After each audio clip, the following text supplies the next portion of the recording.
anybody here to welcome, except Miss Diane. Welcome, Miss Diane. And report back to us on the STAR student presentation today. And Ms. Bilderback, will you open the presentation? Before she does that, let's just all include in our prayers the Sanders family and Madeline, and also the teacher and the nurse, the rest of the staff out of public, because this is a very trying time for them. Dear Heavenly Father, we just thank you for this day, and we thank you for the opportunity to get together, to learn more, and to make our school system better. And we just thank you for the staff and for all the teachers, dear God, and for the effort they put into teaching our students. And we just ask that you remember the Sanders family and all the teachers at the school, dear God, and just be with us, dear God, and give us wisdom to make good decisions. And we just give you all the honor in Jesus' name, amen. Amen. Pledge allegiance to the flag of the United States of America and to the republic for which it stands, one nation under God, indivisible, with liberty and justice for all. Everybody's got the agenda. Commented on a minute ago, most of which will be taken up, as you say, by number 7, professional life. Move to approve the agenda. Motion by Ms. Case, second by Ms. Bilderback. The agenda be approved. All in favor signify by raising your hand. And that is unanimous. And now we need to enter executive session for personnel and safety, security. I move we enter executive session for the discussion of personnel and safety security. Okay. Motion by Dr. Dawson, second by Mr. Evans. All in favor signify by raising your hand. And that's it. Unanimous. Our agenda today, and the first part of this will be our code of ethics, conflict of interest, and nepotism training that we have to do every year as a board, and you have to sign off that you can do this training. We're lucky today to have two of my folks from Middle Georgia RESA here. Julie Alligood is our executive director. She's done a wonderful job. She has been a superintendent, principal. She's done all the different things and has a good viewpoint of how to support schools and what they need. So we're glad to have Julie, and Janet Greer is with her today as well. And we hope that it will be a learning experience and a fun experience. And I know from Julie and what we do at Middle Georgia RESA in our meetings that we'll accomplish both. So Julie, thank you for being here today. And at this time, I'll turn it over. Obviously, this is training for us, but it's informal. If you got questions, ask them. So we got it's formal training that we have to do, but it's informal in the fact that we want you to learn and get something out of it. Because that's our motto: learn, grow, succeed. So that's right. That's what we're doing. Well, thank you so much for having us today. As Dr. Hickman said, I'm Julie Alligood. I have been in education 28, actually more than 28 years, and I don't know where the time has flown by, but I've had the opportunity to do some fun things, and one of those things is be the director of our RESA. We have some great school districts, and Monroe County is way at the top of that, as we will talk about in just a little bit, and I don't think that's by accident at all. I have 3 kids. One teaches kindergarten, my oldest does, and my youngest is in kindergarten. So, you know, if you wonder what that lady's problem is, there you go, just attribute it to that. And I have 1 child there in the middle, but we, you know, have a lot of drama at our house because they're all 3 girls. But anyway, and drama is something we have to deal with in schools a lot, which is something we'll touch on a little bit today. And as board members, I know that that is one of the difficult things that you have to navigate. But it is January, and to kick off our little training today, I always like to kind of start with some fun. And I was an old English teacher, so I like to think a little bit about reflection. In January, that's the time where we sometimes make New Year's resolutions. Did any of y'all make any New Year's resolutions? I gave up on that. Did you? Awesome. Do you want to share? Just want to be more balanced. That's great. Home, work. And as a leader, it is really hard to maintain that sometimes. I mean, I remember as a superintendent, I'd be taking calls at quarter to 12 at night, And my then 2-year-old was not happy about that. So yeah, it is really hard to achieve balance, and I know as board members you sometimes find that same struggle. Anybody else? Any other? Well, just to contrast with Alicia, my daughter is a certified athletic trainer, and she told me not too long ago, she said, Daddy, I'm going to give you some exercises. You really need to work on your balance. So you're a literal balance then. Yes, yes. At my church, we have our group that works on balance exercises every week, and I keep thinking, I probably need to retire and go join them because as you get older, you notice that things just don't quite She noticed something, seem and to she be- said, you need to work on that. Well, good. You might want to share those with us. But that's for sure something that balance, we've all got to achieve that in our lives, and that is a very difficult thing to do. I usually try to say every January I'm going to exercise more because, they say it gets those correct endorphins going and, it helps you manage stress. And it usually lasts about a week and a half. And I think this year it lasted a half a week. So anyway, I'm going to give up on that. But sometimes it's great to set professional resolutions and professional goals. And we'll talk a little bit about that today. Last year when I came to join you, we did a SWOT analysis and we talked a lot about unity. Well, we're not going to do the same thing this year because, we want to do something a little different. But in January, it's always a great thing to look forward, but it's also a good thing to look back. Does anybody know who the month January was named for? Janice. Janice. Very good. And can you tell me about Janice? Head goes both sides. Right. His head goes both ways. And why do you suppose that is? Looking forward, looking back. Because in January, that's that good time to look forward, and you got to be excited about that new year, right? You've got to be charged up in Monroe County about what things are we going to continue doing that are great, and what things are we going to start doing to continue that upward trajectory. Because you guys are in an awesome place, right? Mhm. 9th in the state, #1 in the Middle Georgia area. And so now that climb has gotten a little more steep, hasn't it? Because when you get to that, when you get beyond good and you're at great, it gets even harder. Yeah, that climb gets even harder. And you can't do it by yourself. So in looking forward, you've got some exciting things to talk about. But Janice tells us that to move forward, you've also got to do some reflection. And reflecting on some things that you did can sometimes help you grow and achieve a little bit more. So, on your Janice paper, I want you to take just a moment. There are markers around, or if you have a pen, it doesn't matter, they have to be fancy. I want you to think for just a minute on looking back. And on your looking back side, just in his little face there, jot down some things, highlights in building a unified school community. What were some highlights this last year that you guys did in Monroe County in building a unified school? Because you were talking about unifying yourselves and coming together and being a great, strong team. And in looking at your data, you achieved some good things with that. So looking back, jot down some things that you achieved in building that unified team here in Monroe County. Take just a couple minutes to do that. Just jot it on the face. Just on the face, yeah, anywhere. This is your copy.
more seconds on looking back there.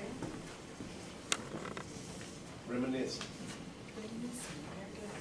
That's a great $3 word too. Okay, take about 1 minute with your partner, your neighbor there, and slide together and talk about the things that you came up with, okay? Or did your neighbor come up with some things you might have forgotten? Because when we reflect, sometimes we're reflecting over a long period of time. And yeah, if you bring them together, that's fine.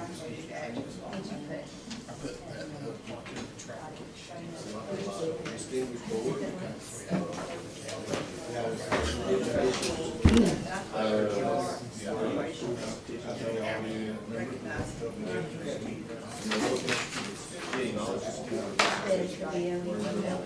State of education. One success and academic. All I did say.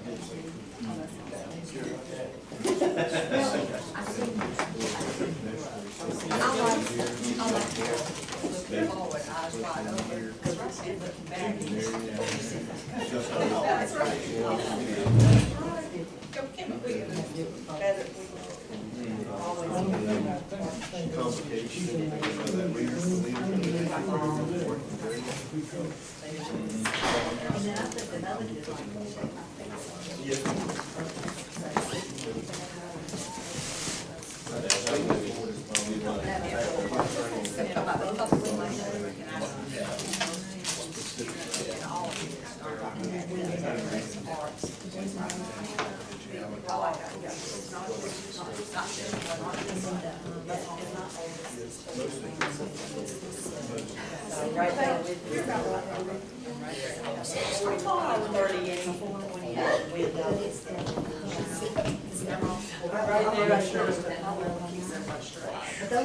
She thinks, she really wants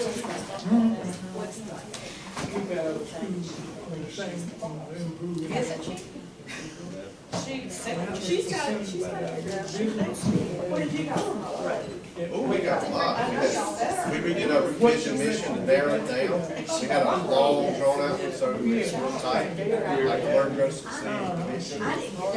We had, this is a distinguished board, so we worked on all of the things that they have to do for the training. We do that. We're part of, board is part of One Monroe group, which is the city, county, education, that meets monthly and quarterly. Effective for our community. So we're going to do, how we can improve the appraise in our environment. So all of that is from that career center. Great, we increases the chance of being successful in work.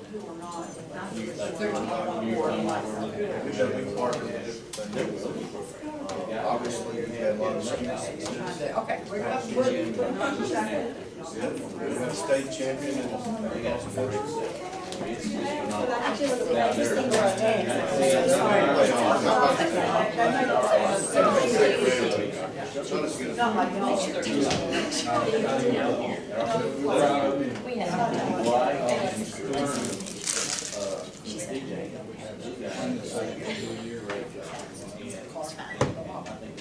I think that is what we wanted to do, actually on our agenda, it's got multiplication that way. Those guys are, you guys got young people going out there. That's right. What did you guys come up with? No, ma'am. Bringing that new board member on. That's awesome.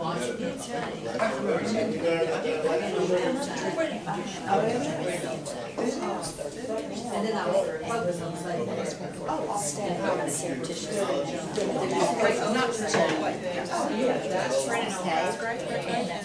Any others? Valerie and I worked together, we talked about some of the new initiatives that we've worked with, a team, bus registration, school safety measures.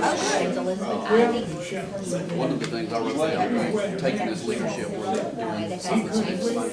Oh, I like that. And so you guys are part of finding the partners. Michael still talks about that at our board control meeting. The leadership team was doing that, and so that's Central awesome. Office Leadership Principles. Okay, now in the same vein, if you'll take just a moment and kind of brainstorm and put on the paper. You got to get a man certified in Miss it. Priscilla, Dr. Priscilla, tells us she noticed that the eyes were wide open on looking ahead. There's a reason for that, isn't it? Got to be wide open when you're full steam ahead. So if you'll take just a moment, and in looking ahead, what are some things that you as a board are thinking you might want to see accomplished in this new year? Great new year that's upon us. Got some good things in the books. How are we going to move forward with that?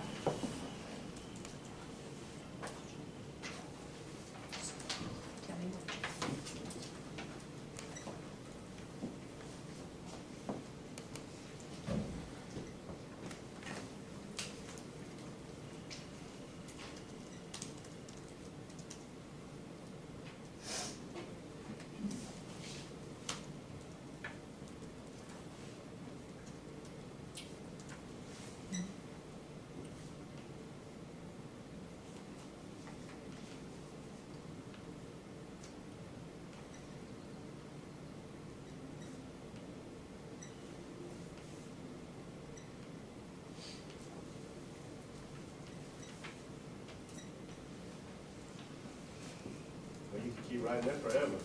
I hope so. I hope so.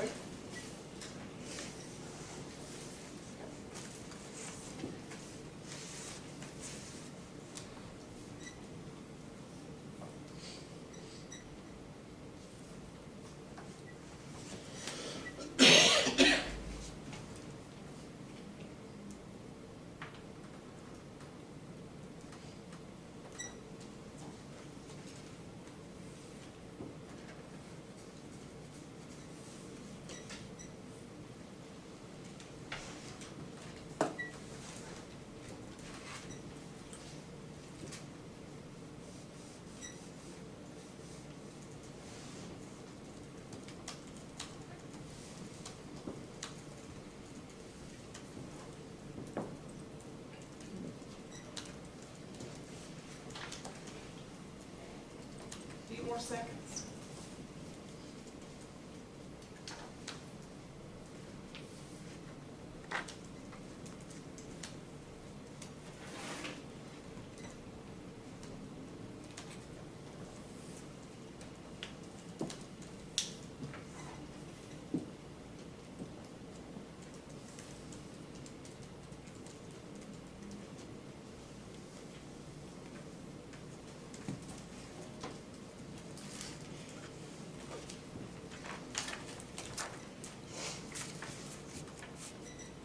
Okay, let's take a couple minutes to talk with your neighbor about looking forward. Where are we going?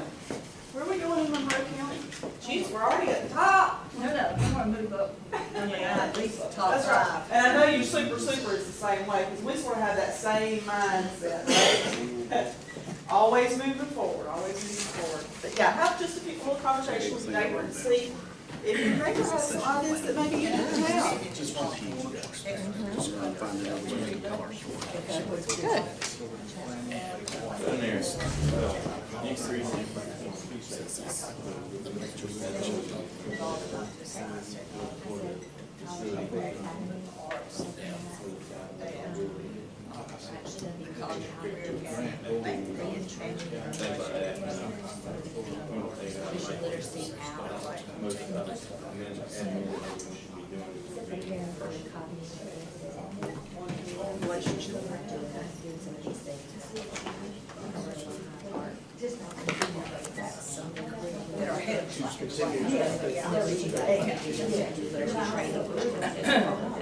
What we were talking about last time.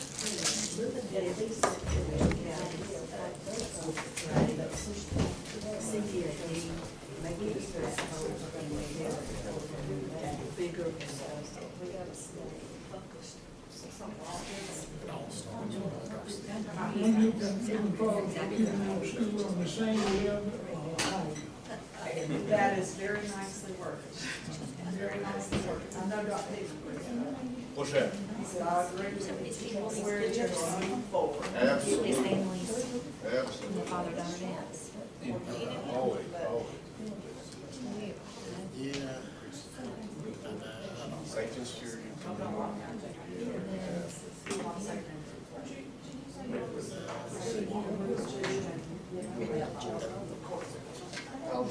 Oh, the teacher, yeah, the teacher. That's so sweet. Good. I know it's Joel. I think that's the farmer's child. Need that 3.2 million. That's Olivia, that's hair guys. We got no city.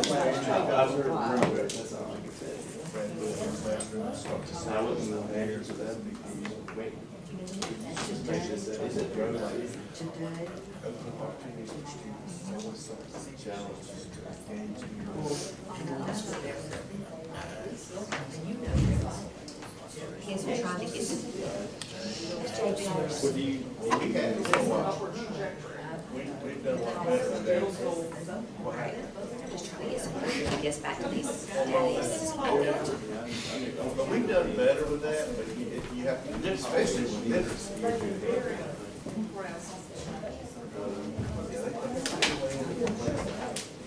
They just need some money. Gotta spread out a little bit. You say you spend 20 a year. Is he a CPA? Attorney? Is he attorney in Manor County?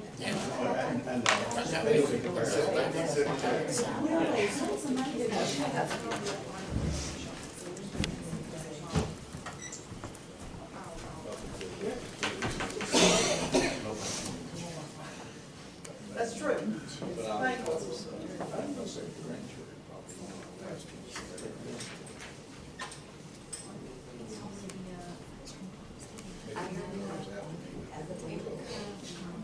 Now, you were in it. Our house is I was here. This is right here. One of the things that we put,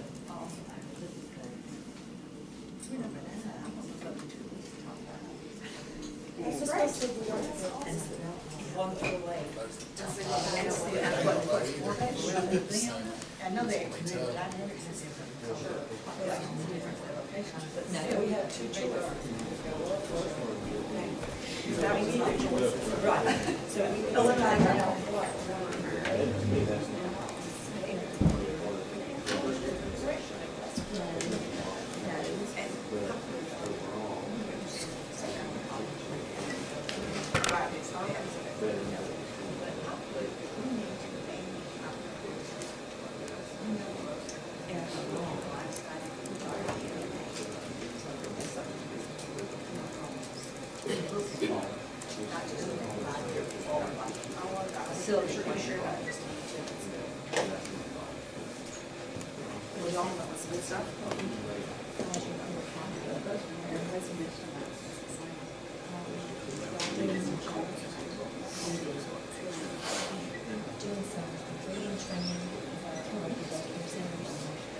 love it. I'm Lab, gonna send you. lab read, I should put it how to talk,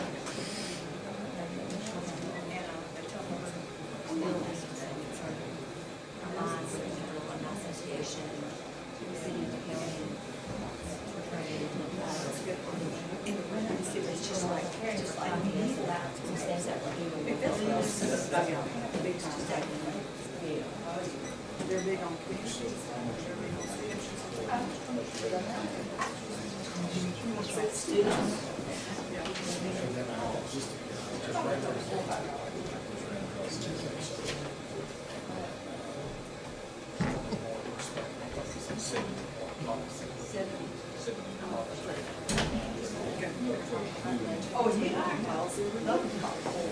Okay, I want to share out a few of these things because I believe that this list might could actually turn into a nice little resolution list for you guys as a board. And some of you were saying some of the same things, but there have been some outstanding ideas just pop up here, there, and yonder. So I want to try to let's capture these real quickly. So in looking back and reflecting, start back with the little eyes that we're looking back. Let's start shouting out some things that you thought, in looking back, this board should be really proud of in building that unity and that strong community. The board meeting in Culloden. Board meeting in Culloden. Distinguished board. Monroe County Board of Education is a distinguished board. They met all the criteria. All the criteria for student, and now that's nothing to snivel at. ULLODEN. I mean, that's a lot of things that you LL. have going on. ODEN. I'm sorry, we spell it slow. Distinguished board. And recognition of student and personnel accomplishments, individual level, team level, school level, broaden the scope of our recognition. Broaden the I think scope of that the was recognition. Okay, good, good, good. I saw also said Friends of Education, we recognize business partners, community partnerships. Community partnerships for And board meeting. coming out and doing things like reading in schools or monetary things or anything in between. Funding. Cool. Okay, great. I get some. Hiring a person that can focus on safety is a great thing. Big safety The focus. big safety focus and hiring that, hiring that, Okay. as that safety person. I think we've made a better effort over the last couple of years or so to get out into the community as a whole and make them aware of what the school system's about. Years past, a lot of times they were, the knowledge of the school system was what they read in the paper about sports teams' accomplishments or maybe who the star student was or something like that. But we celebrate all of our accomplishments. And we try to, like there's a lot of presentations to different organizations. Civic And other organizations. people do too, and go out and really let them know what's going on. We, something that we're a part of is, we're part of what we call One Monroe. And that's actually a combination of city, county, and the Board of Education and workforce development that are in communication with each other through scheduled meetings. And we have monthly meetings with the heads of those organizations. And then quarterly meetings, the 5th Tuesday, we get together and have a big meeting where we share information from each of those entities. We started to do a little bit more partnering and doing projects with tax money, which I think is good. We need to do more of that. But that's something we've been doing. Right. Also in the State of Education address that we do. I didn't get to come tonight because I had to teach that day. That was awesome. I think that's an awesome way to get the community really understanding and knowing what the school system's doing. And as a whole, you were doing that. Because we know individually, you're a very important constituent, but together, collectively, you're a board of education. And it's together, when you come together and work as a unit, that unit comes forward, right? Okay. I think one thing that we've been, we have been shy about sharing our success. Thanks to our administration, whatnot, it's always, it's on the light and sound. Back in the state. 5-star school. And celebrations and all that. So celebrations of all of our successes. And it's important to celebrate because I think that gives everybody fuel to take that really steep climb that you're really wanting to go into next, right? If you celebrate and you get that momentum moving forward, it helps you grow even more, I think. You can talk to any of the realtors. By and large, the first question asked, if they don't already know, they want to know about the school system. That's right. And I think Dr. Hickman mentioned economic development, that's the same way. If they don't think that you have a strong school system, pretty much off the list there, right? You just get internet throughout the county. Internet, we might need to put that one on the other side. We're working on it. I think everybody says that. We're working on it. Okay, anything else reflecting back? Little people, Select day, we'll never know the day off. well, maybe it needs to be. Yeah. You have to say who's they, right?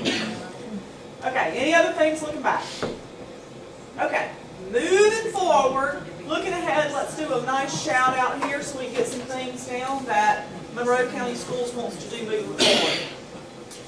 You want to lead it off? Well, obviously, we want to continue to offer opportunities for our kids. I think that's probably the most engage and ensure success for kids, and that changes over time, so we just got to stay on that. and make sure we're offering things that. And it's not just for some kids, it's for, all you gotta hook them all in, right? And I would add that, the other thing that we're really gonna work hard on is the College and Career Academy. That is a process, but I think it's a worthy process to try to work with Central Georgia Tech and the technical schools of Georgia to maybe nail down that grant for our county and our school system, just to kind of give us a upgrade as far as, you know, what we can provide to our kids for CTA. Like, we got some kids that go to Macon, to Hutchings, and we're actually going to partner with Jones, but 18's too hard to navigate. But maybe be able to open some of those opportunities up for our high schoolers and the community. Because you have that right here in Monroe County versus having to travel. Right. Because you go up a lot in travel time, right? I mean, we have CTA programs, and the ones we have are successful, but they need to be, some of them need more room, they need more equipment, they need more stuff to be able to help their kids. So I think that would only be a plus for our schools. Any others? I mentioned how we'll be reaching out to our local daycare centers, doing some reading training with their staff to help prepare those children to be stronger students before they reach pre-K. Because research tells us that children from a lot of homes just don't get that communication. They're not talked to. There's a way you talk to people, you get them to draw out their thinking. And so if you go into the daycares and start that, training with those facility owners, directors, how to help those kids come to school a little bit better prepared. That's awesome. I had two things that are more global rather than the specific focus like we mentioned there. I think it's wonderful that we moved up to number 9. I'd like to see us be in the top 5 at least. And I think that's very possible I think for it us. is too. And Ms. Bilderback had a great idea. I want to share that. Revisit, well, we'll say 1 through 3 or 4 and find out what they're doing, because if we don't want to be 7 or 8, we just will go on up to 1, 2, 3, and 4 and find out what they're doing and, you know, see if that's the direction we want to go. And the other thing that I think, we do a facility plan, a 5-year plan, whatever. I think we need to be preparing for the growth that this county is going to experience and looking beyond the 5-year plan and just making preparations as we can to facilitate the continued strong educational possibilities we have in this county, even as it grows sometimes exponentially, say growth. Right. You don't want it to catch you by I don't want to catch us all behind. with facilities, with people, with programming, with anything.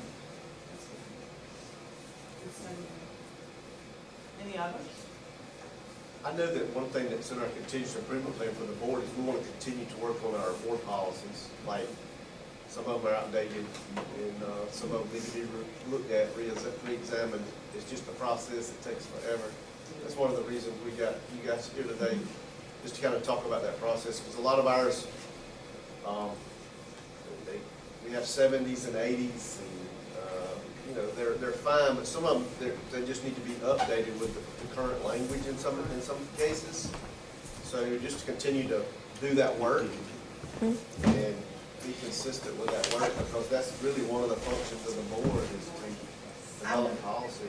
We heard a session at the GSCBA conference about one system that part of the agenda for one of their meetings every month is a certain section of policies they review those as an ongoing basis, trying to catch up. I think that'd be great to add, so I encourage it. Yeah, we need to, or at least do like we started with board, and then because they're different areas of the, we probably have 12 different areas of policies. We're trying to just go through and at the very least update language to the current, because most of ours tie back to like state code, which is fine, but our policies need to probably say what the state code is or don't have it. And they need to make sure it's referenced in the current state code. Some of them have the verbiage from the state code like it was. Absolutely. Okay, anything else? That's a lot of stuff to look at. All right, another big thing that Janus did, the Roman god, is he guarded the gates of Rome. What does the school board do? You kind of guard the gates of the schools in your district, don't you? That's kind of one of your roles, is to kind of just be there, be those eyes and ears in the community, your things. Are you supposed to take care of anything necessarily? Individually, no. But you do keep who informed? Your superintendent informed, right? Okay, one of my favorite quotes ever, and if I could leave you with anything, it would be this: follow effective action. You've had some effective action in Monroe County Schools this last year, no doubt. You're ninth in the state. You've made some tremendous gains instructionally, academically. You're still very competitive in probably just about every sporting area. You're on the hunt for a college and career academy. You're preparing for a successful cognia. You've got a lot of great things coming on. But follow effective action with quiet reflection. You don't have to do this Janus activity every month when you come together. But take some time to reflect at least a couple of times a year. What's been going good in our district? What are some things we should have handled a little differently as a district?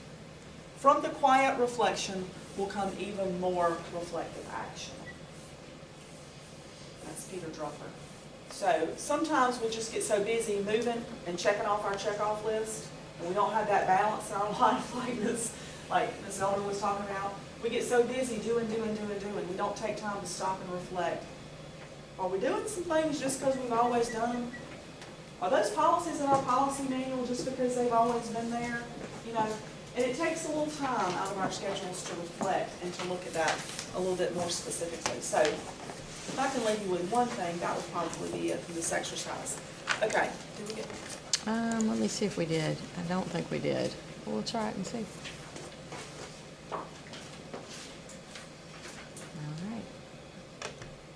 This is called How Do I Know? And a lot of times when people hear the phrase, how do I know, the next thing they say is what? How do I know what? The key really isn't to know what. The key is to know why. Because when you know your why, you have options on what your what can be. For instance, my why is to inspire people to walk in purpose. My what is stand-up comedy. My what is writing books. My what can be going out with some friends to eat. In fact, another what that has moved me towards my why is a web series that we have out now called Break Time. So every Wednesday at 3 o'clock, you should subscribe to the channel. We do a series called Break Time on YouTube. So 3 o'clock, we drop a new episode. One episode in particular, I'm about to show you a clip to. We're in Winston-Salem. So Break Time, this is how it works. I travel the country, I do stand-up comedy, probably an hour and a half at an event. And in the middle of my show, I'll just sit down and start talking to the audience. And funny just happens. Or I'll meet somebody who's really interesting. So I met this one guy, and he said that he teaches music at a school. I was like, all right, you teach music, you know, can you sing? And then I'm just going to show you the clip. Check it. So you're a musical director. Cool. Yes, sir. All right, so let me get a couple bars of like Amazing Grace. Can you do the first part of that? Go ahead. Amazing grace, how sweet the sound that saved a wretch like me. Wow. That where I could sing. You know what I'm saying? All right. Now, what you give me the version is if your uncle just got out of jail, you got shot in the back when you was a kid. I'm just saying, let me see the hood version real quick, if you know which version I'm talking about, just see if that exists. Let me see what you got.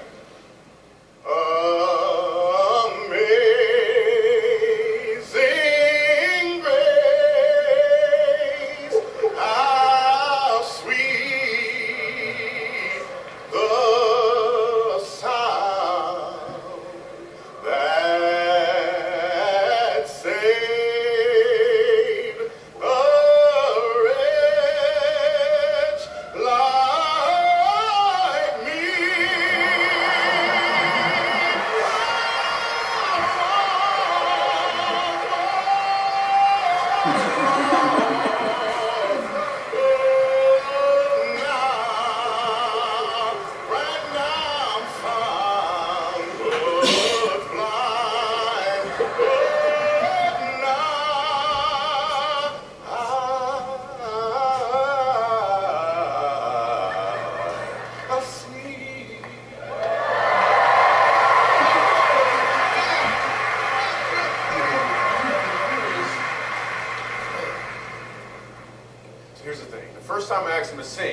he knew what he was doing.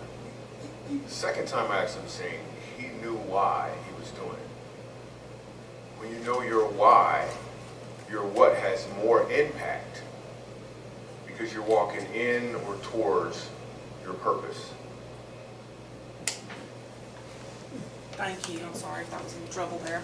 Nope, that's good. Sometimes you can find just the right clip that gets your point across. Last year I shared with you a little bit longer clip, but it was about the butterfly effect. And it was about everything that you do makes a difference, not just for now, but for forever. There are decisions that you'll make as a board that will touch children when we're long gone, right? And I really like this clip because we go through our what every day, right? We're checking off our check-off list, we're getting things done. But when you do it with your why in mind, it becomes a little bit more personal, doesn't it? When you do it with your why in mind. And to me, that first version of Amazing Grace was pretty doggone good. Until you heard the second version, when he put that passion into what he was doing. And so, our jobs as leaders is to do what? Awaken that kind of passion in everybody that touches a child in the Monroe County Schools, right? And that's what you are. You are leaders as school board members. And leadership is an awesome responsibility at them. Leading is an awesome responsibility. Okay. Did you change your vision? Yes. Okay, tell We me what. actually narrowed it down. Okay. We did an activity about a year and a half ago that we actually got the idea from GSBA to kind of narrow down. So basically our vision now is developing students with the knowledge and skills to be successful, period. Period. And we took everything else out so that's more direct. So that's what our new one is. Okay, and tell me your new mission again, because I love that. Grow, succeed. Learn, grow, succeed. And everybody in every school in this district knows learn, grow, succeed, right? Learn, grow, succeed. That's what we're going to do. We're going to learn, we're going to grow, and we're going to succeed. Because what does grow imply? Improving. Improving. And you're always moving, right? Everybody's always growing. And it's great to take a few moments to explain that to the kids and to the teachers, right? We're always moving. We're always growing. We don't want to rest on our laurels, right? It's great that we're number 9. But Dr. Priscilla has said, oh, we don't want to stay there. Though. We want to go, we want to be in the top 5. So you're always making those goals and those things. I had a teacher one time. I was a primary school principal. I was a high school teacher for a long time, and then I went to the land of the little people. I was a primary school principal, and our school was just not anywhere close to your schools are. You know, we were in the bottom 25% of the state. We were really struggling, and you know, I hate to say it, but most of my teachers, when I inherited that school, most of them really didn't think that the kids could do. In fact, most of them would say, oh, you don't understand. These kids can't do what the kids on the other side And just going to do motions. Yeah. I mean, they're just drawing a paycheck, you know, we're just checking it off, you know. I'm going to present it to them, but, you know, they're not going to learn how to read because they just can't do it. And I was like, oh, no, you know. So we had to change a mindset. See, apparently a board a long, long time ago changed the mindset here. So you're in a great place. But when we changed that mindset, they were still kind of stuck in that old mindset. And so when we changed things around and we started getting awards for being in the top 10 and 15% of the state, we were so excited. And so the teachers finally said, are you going to lay off of us now? You going to back off of us now? Because they were tired, weren't they? And yeah, you do have to celebrate and you have to rest a little bit, but we've come to a place where we're not going to sit back anymore. We've got to keep growing. So I think grow was a great word to put in there because that means you're always moving. And so you do have to rest, you do have to celebrate, but you got to get up and keep growing. Okay, and like I said, I love the mission that y'all changed that to. That's great. Learn, grow, succeed. And Okay. and the implication was for all students. Now this, I don't know if you kept this or not, but I tell people about this everywhere I go. Because to me, this marks your school district apart from anybody else. Did y'all keep that? Y'all have that on something good? We honor the past while creating the future, and we look to add to this tradition with a commitment to excellence in what? Everything you do. It's not just about the football teams. We go into a lot of districts that if the football team's going great, oh, the rest of us all right, Julie. Don't worry about that. It worked for us for many years. That's true. That is true. And you want a great team. You want every team to be great. You want a great basketball team. You want every kid to have the best opportunity with everything. And so I love that. Honor the past while creating the future. And I think that really just sums up Monroe County Schools. Okay, keep on. Okay, last year we said unity is strength, and when there is teamwork and collaboration, wonderful things can be achieved. That's what we focused on last year in our board training, and I think the unity really shone through this year in what you were able to accomplish. Okay, and I was supposed to talk a little bit about the Code of Ethics today. Now, I know that you all can read, and I know that you've all been through a lot of training on what? The Code of Ethics. Yeah, just click on that. We're just going to look at a couple things really quickly. My experience with being a superintendent and having a board, it's not that we don't know the Code of Ethics, is it? We know it. We go pay Phil Hartley to talk to us about it sometimes. He's a high-dollar guy. We listen to some great presentations on it. But what happens sometimes when we deviate from the Code of Ethics? What has us deviate from the Code of Ethics sometimes? It snowballs. Things snowball in the community, and what starts happening at home?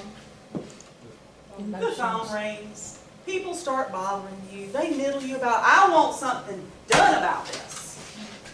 And they're hammering at you 24/7, 365, right? And sometimes it may seem like things aren't getting done quickly enough about it to whomever is complaining, right? And so things do kind of snowball, right? But we know what we're supposed to do. We know the chain of command, right? We know who is the coach of this football team here in Monroe County Schools. Dr. Hickman is, right? You're the coach. We're going to do a little analogy with being on a football team. Does every football player have a purpose? They shouldn't. Sure. And some people will argue that the quarterback is the most important person. Is he? Everybody's job is pretty important, isn't it? Okay, click on over. Okay. I think to the next slide, Dave. Oh, yeah. Oh, Yeah, my we'll slide. Yeah, we'll try to get it here. Sorry. No problem. Okay, yeah. This politics of distraction gets us all off track sometimes. Sometimes it will cause people to call you instead of call the principal first, right? Politics that distract us from making learning the main priority. Sometimes if people are upset about something, it doesn't really matter. Sometimes can you rationalize with them? Sometimes you can't rationalize with people, can you? Because they're so upset. And they don't want to know the big picture sometimes, do they? They don't. Too often we only focus on the adults in the school and talk about students as though they are products that we churn out from year to year. Sometimes we as leaders get distracted. We get distracted by those little things that pop up. We're going to talk a little bit more about things that pop up in our policy work later on this morning. But we sometimes get distracted. We know what that code of ethics is. We know what our job is. What is your role as a board? What are the things you really are intimately involved with? Evaluate the superintendent and policy. Personnel, put the superintendent in, and policy, right? That's the three things. Approve the budget.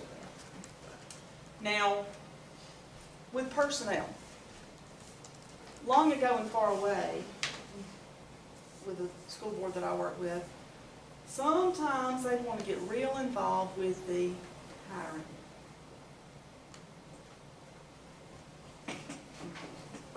Is there supposed to be some separation and some division there? What does the school board do? You approve or not, right? The superintendent's recommendation. And can you do anything without the superintendent's recommendation? But there are boards across the state who thinks that it is their business to recommend, right? And get into the nitty-gritty of hiring somebody. There's got to be that separation there. That's what your superintendent is for, right? Budget. What about that budget? What does the board do with budget? Is it your job to scrutinize what's going on? Yeah. Do you have to ask him some questions sometimes? Yeah. And he's always got his facts, examples, and reasons, and all his documentation, all his data, right? So that he can answer those questions for you. So that you can answer those questions to whom? Your constituents. Yeah. Because they expect you to keep a handle on the money, right? Money will get you some money. And then you hire the superintendent, right? And then policies. And we're going to spend a good little bit of time today talking about policies and the different things that go along with policies. Okay. Politics of distraction is much easier to navigate, though, if you're getting ready for the Super Bowl. Are y'all getting ready for the Super Bowl here? Mm-hmm. Super Bowl's coming up. Yeah, but you're getting ready for your figurative Super Bowl too, because y'all are already at the top of the state, and you got to figure out how to win the big game and get in the top 5 or the top 3 or whatever it is that your next goal is. Offense, defense, special teams. Are all these positions important? Yep. Have you got to be on the offense as a school board? Yeah. You got to help support Dr. Hickman and this elder and all the other staff in moving forward. Is that going to be better when you know your why? Are you going to better be able to do that? Sure. Offense is important. You won't get to the top unless you're doing what? Moving the ball, right? You got to be moving the ball to get to the top of the state. Defense. Is defense important? How does the board do that defense thing? It's kind of like Janice guarding the gates. When somebody calls with a complaint, how do you defend what's going on? Do you defend what's going on? You ask them if they've talked to the principal, Right. have they talked to Dr. Hickman? That is your means of defense. Yeah, I had one of those one time, and she couldn't get a hold of him, and she was threatening to sue us. And, so I said, let me call him, because he'll answer me. And he told me something to tell her to try, and she did, and it fixed her problem. And so easy, right? Yeah. Mm-hmm. But if you hadn't answered that call, or if you handled that all wrong, you might have had a bigger problem, right? Or Dr. Hickman might have a bigger problem. Sure. What about special teams? What kind of special teams does it take to get your team ready for the Super Bowl? gotta work together. Professional development. Professional learning is key, yeah, and getting your people ready for that Super Bowl. Excellent example. I'll tell you another special team that you've got going on here in Monroe, and Ms. Elder can talk a little bit about that. That's your data team work. And I know that your data team works really closely, and I know y'all present to the board to show them your data and where you are. You don't know where you're going until you know where you are, do you? Don't you have to know where you are before you can set those goals and move forward? And it's not just 1 or 2 people that need to know that information. Who needs to know that information to move the ball up the field?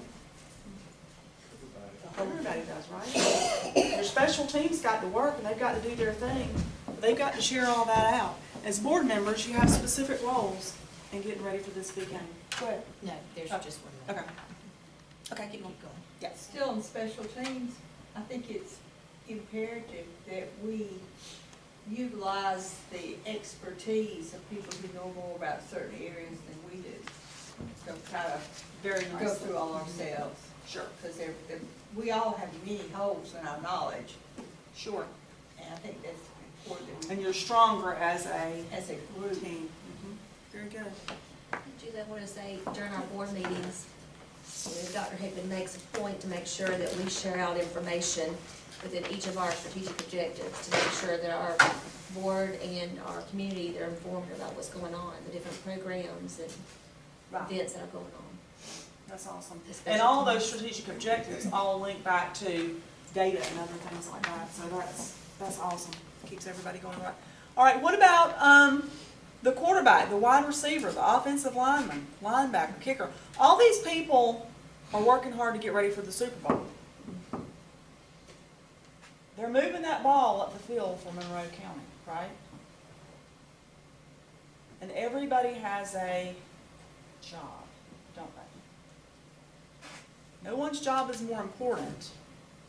If you want to use the analogy that Dr. Hickman's the quarterback, who would the offensive line be? Probably. Could be your school board, couldn't it? Because he can't get back there and do his work and get that ball down the field to his other folks if what? If you aren't protecting him. Yeah, if you're not supporting him and protecting him so he can get that job done. But anyway, those are important jobs to move the ball down the field for success. And to me, some of these are really important jobs. And if you'll give me just a moment to make that analogy, cheerleaders, band directors, referees even. Who are the cheerleaders of the district? It should be everybody.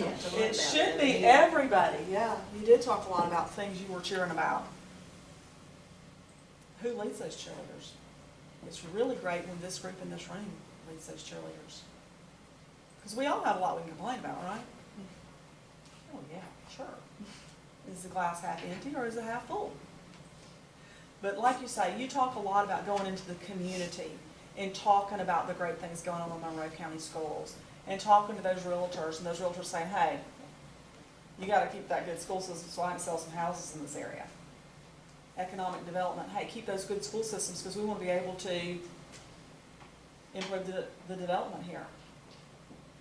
We work on our economy. So cheerleading is very important in moving that ball up that field. Coaching. You could look at Dr. Hickman as the coach. Do coaches sometimes need a place to go and other coaches to talk to? Sure, and that's what you do in that board meeting sometimes, right?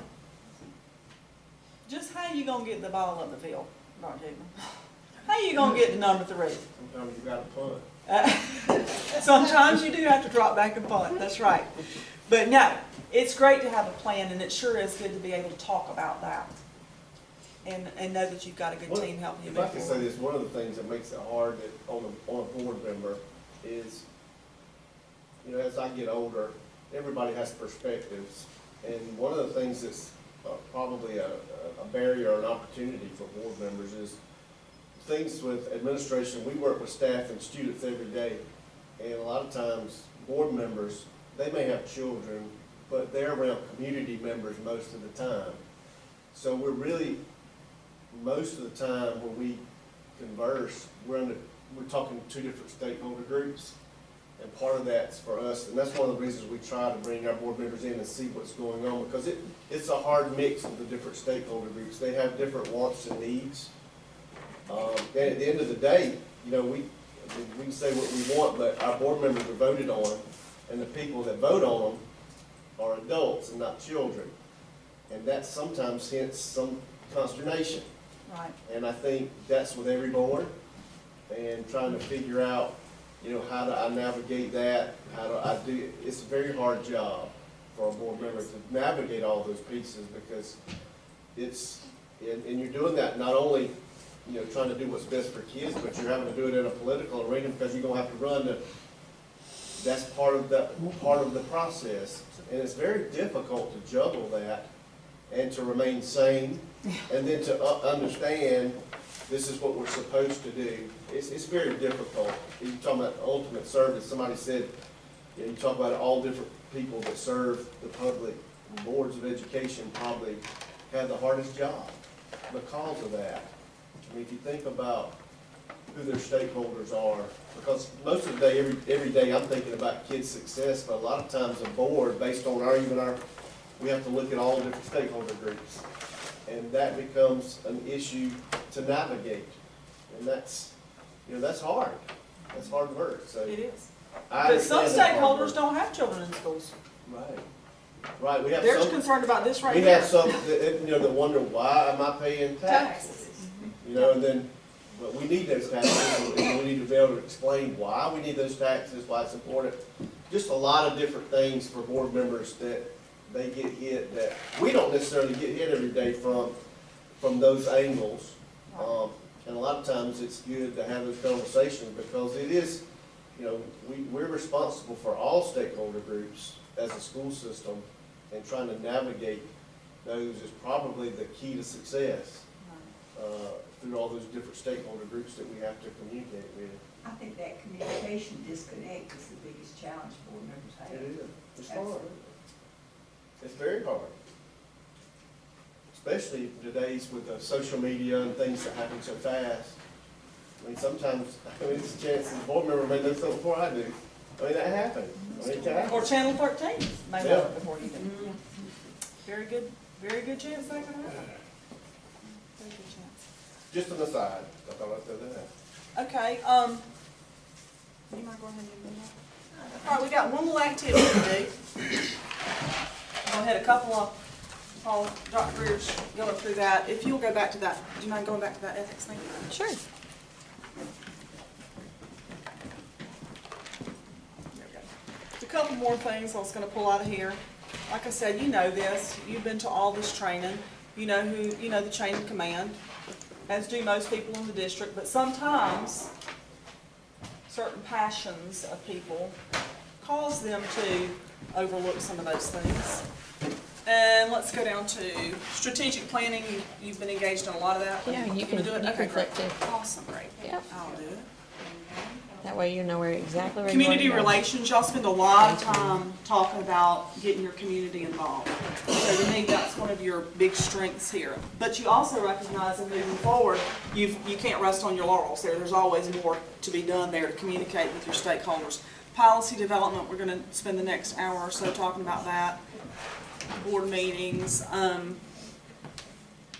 personnel, we've talked about you either voting for or not the superintendent's recommendation. And I think that one of you said, was talking about the consensus agreement that this board usually has. And I think that that probably speaks to your success as a school system, because people see you in the community as a unified board. You don't walk out split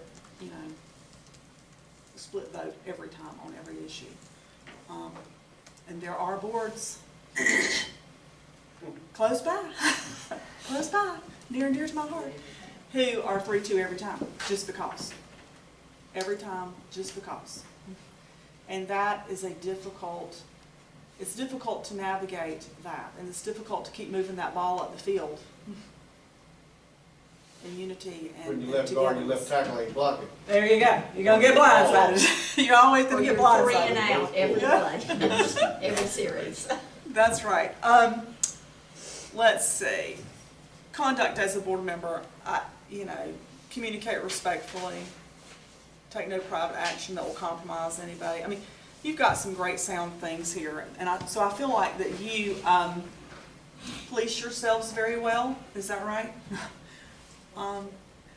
Conflicts of interest, that's always has to be in there, just because you can get into some sticky situations there. I think just through here, your ethical code that you have for yourself is strong.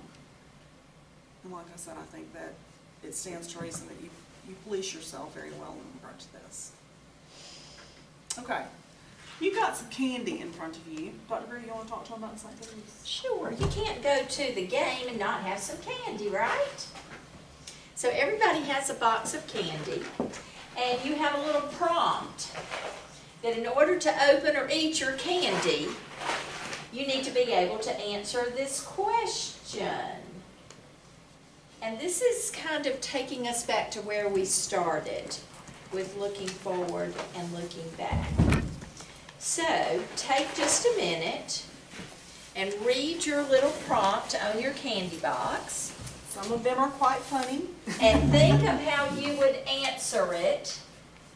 And then whisper that to your shoulder partner. Y'all can be shoulder partners. You two can do. You two, you two, and you two. And make sure that your shoulder partner agrees with what you're going to say out loud. Okay? So They're helping you police yourself. talk about how you're going to answer your question with your neighbor. Whisper, and then we'll shout them out.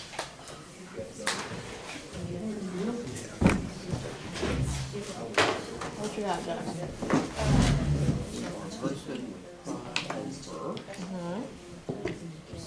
You got hot balls.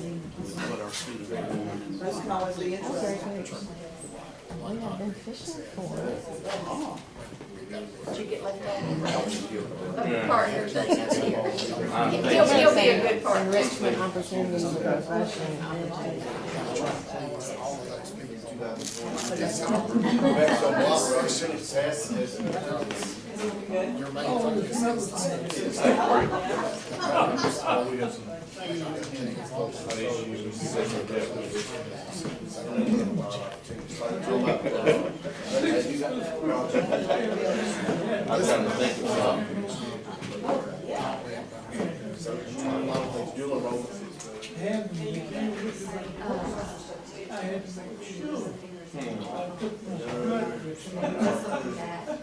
You got it.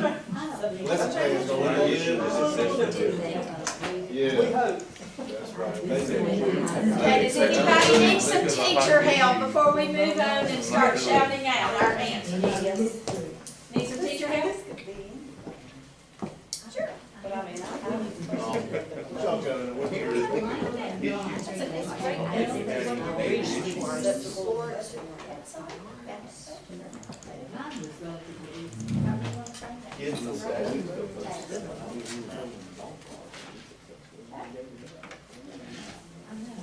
That's something good, right? This is DOK too. Oh, really? Yes. there you go. Well, they call it, facilities considered. This is not the teacher answer, this is your answer.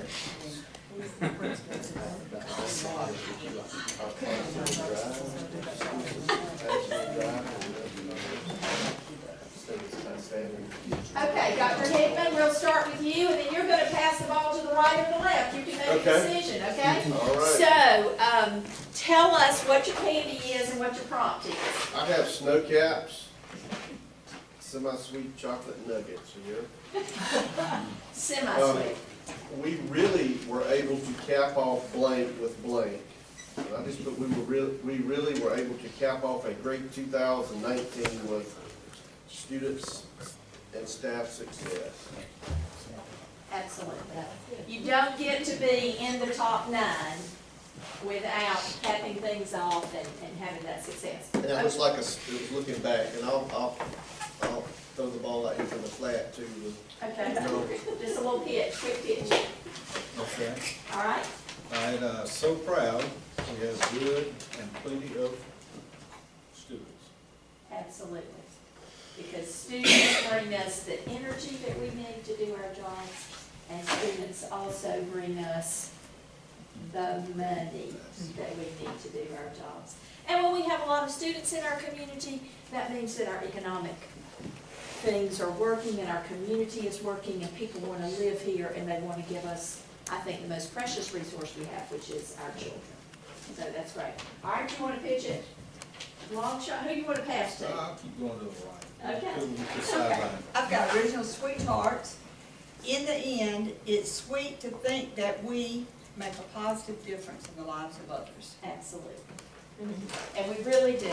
And when you're in this business or in your business, or what, we never know what that ripple effect is. And you don't know when it's coming back to you. Absolutely. Who do you want to pass to? Keep going. Y'all are so predictable. Okay. I've got Nestle's Crunch. It says, we have crunched the numbers and balanced the budget. Absolutely. And kudos when you can do that and provide the services you need with the funds that you have. Okay? Let's see, thought we had butterfingers and dropped the ball, but sometimes there's things legally that we can't share with the public. They may think you dropped the ball, but you just can't say. Very good. You can't make a comment. Absolutely. And that is, that just comes with the territory. We ran into that at schools a lot of times when people want to talk about discipline and why this kid gets this one or this one doesn't get, and there were some rules and regs and policies and things that we're just not allowed to talk about. And it's tough. It's tough to be in your position. I know it is. Okay, are you going to keep passing to the? Yeah. Okay. Same tradition. All right, so I had Skittles. Our district has been skittling about, and I said exploring ways to involve or communicate with our different stakeholders to meet their needs and interests. Somebody, y'all mentioned several times communication. You didn't say the word communication up here a whole lot, but much of this is intended and unintended communication. Great. Okay? Now you're going to pass. I'm going to pass it to Mr. Evans. Okay. Oh, catch it. Here we go. Don't wake me up. My receiver over here. I got M&M's being able to keep our millage at a low level. Ms. Melton, now. Yeah. Absolutely. Absolutely. Because that makes us good stewards of taxpayer money, which is important. Because I'm pretty sure pretty much everybody who voted for you had that in mind. And that is a big fiscal responsibility that we as citizens entrust our school boards with. When you get to be a senior citizen and your little 1.6 cost of living increase, Yes. it'll make you think about it. That's right. Well, as a taxpayer ourselves, I think about it. Well, and as a young teacher, I thought about it a lot. And I've thought about it at every step of the way through my life and through my family. But that is huge for board members. That's one of the, you talk about listening to your constituents and things, but that's a big deal in our county. That's huge, and I'm sure it is in Georgia, but, we're, I would say, fiscally responsible. We like to feel we're that way as a county, and that's one of the things that people ask about. They ask us about, so when we do a budget, first thing Jackson's gonna get asked, we gotta raise the millage. And so it is a very major part of the what we do. responsibility. Because it is because once we make the decision, if there's monies and resources that are needed that is gonna cause the need for more money to be captured in next year's budget, that's a big deal for the guys that run this table and guys and girls that run this table. Absolutely. And it's a tall order for the administrators and for the teachers to continue to provide the service that it takes to get to the top with that. So thank you for bringing up that M&M. Okay. All right, who are you passing to? Are you passing off or? Okay, here we go. I've got Crime Stoppers. Now, we have had jaw-breaking success with closing the gap between the different groups in our data. And kudos to everybody for that, because that really means you're living your mission and your vision, because you're doing it for every kid. We're providing equity, not just equality. Absolutely. And there's a big difference. Huge difference. And those are the kids who are going to grow up to be the adults who are going to pay the taxes and who are going to take care of us as we age. And keep the taxes low, right? And keep the taxes low. Absolutely. All right, you going to pass? Okay, no little shuttle pass here, sorry. Okay, go ahead. Pass. You want to pass? You can. Just pass it back. No, it was hot tamales. The hot issue we successfully dealt with, so there's two terms in there, hot issue and successfully is I would think about. But I really couldn't think of a hot issue, really. That's a good thing. Thought of some issues, then dealing with successfully, and that's another term you got to deal with. We talked, I guess we couldn't think of them, but we suggested a nice walking park, not a dog walking park maybe. That'd be good. Yeah. Well, I think of hot, people always think of hot as being a burning issue and it being a bad thing. But sometimes things are hot and they're good. You know, like Jerry Fowler says, when you're hot, you're hot. You know, so, I'll tell you what was the one that, any issue. you know, when we opened the middle school, when we redid the parking, I mean, we redid the front, and we were worried about it the first week of school on Thornton Road with all the traffic. That was hot, that was hot. Yeah, that was successful. It was hot, yeah, it was successful, it was hot, it was hot. And those are difficult things. Was the biggest problem when I was at LaGrange High School for 17 years. Where you gonna park? That was Jerry Reed, by the way. Oh, Jerry Reed, and not Jerry, okay, yeah. When you're hot, you're hot. You know what I'm talking about, though. It's not just the parking, it was the pickup and delivery lines. Absolutely. All the transportation. Just the traffic issues, Traffic flow. absolutely. Okay, I guess you're I gonna think so. I pass have off. Starburst, and it says, "We are bursting with pride over." And I said, the things that our students are doing in the fine arts realm. Big believer in the arts. Absolutely. Yes. There's a reason that, 95% of people who work in the Silicon Valley have training in some form of the arts. Because it broadens your And I'll hip horizon. onto that. At 1:15 today, a group of elementary students from Hubbard are going to be working with our technicians to design the lighting for the Jungle Book. Yes. So elementary kids are going to be designing the lighting for the next performance that's coming up as part of their STEM. Wonderful, wonderful, wonderful. Kids are just so smart if we will let them be. Okay, last one. Sure, I have Swedish fish. We have been fishing for, I thought of the professional learning and the group that's been working hard in GLSSI, because that means that you're thinking about progression and succession. So that's a big piece of what we've been doing. Yep. Fishing and catching, two different sports.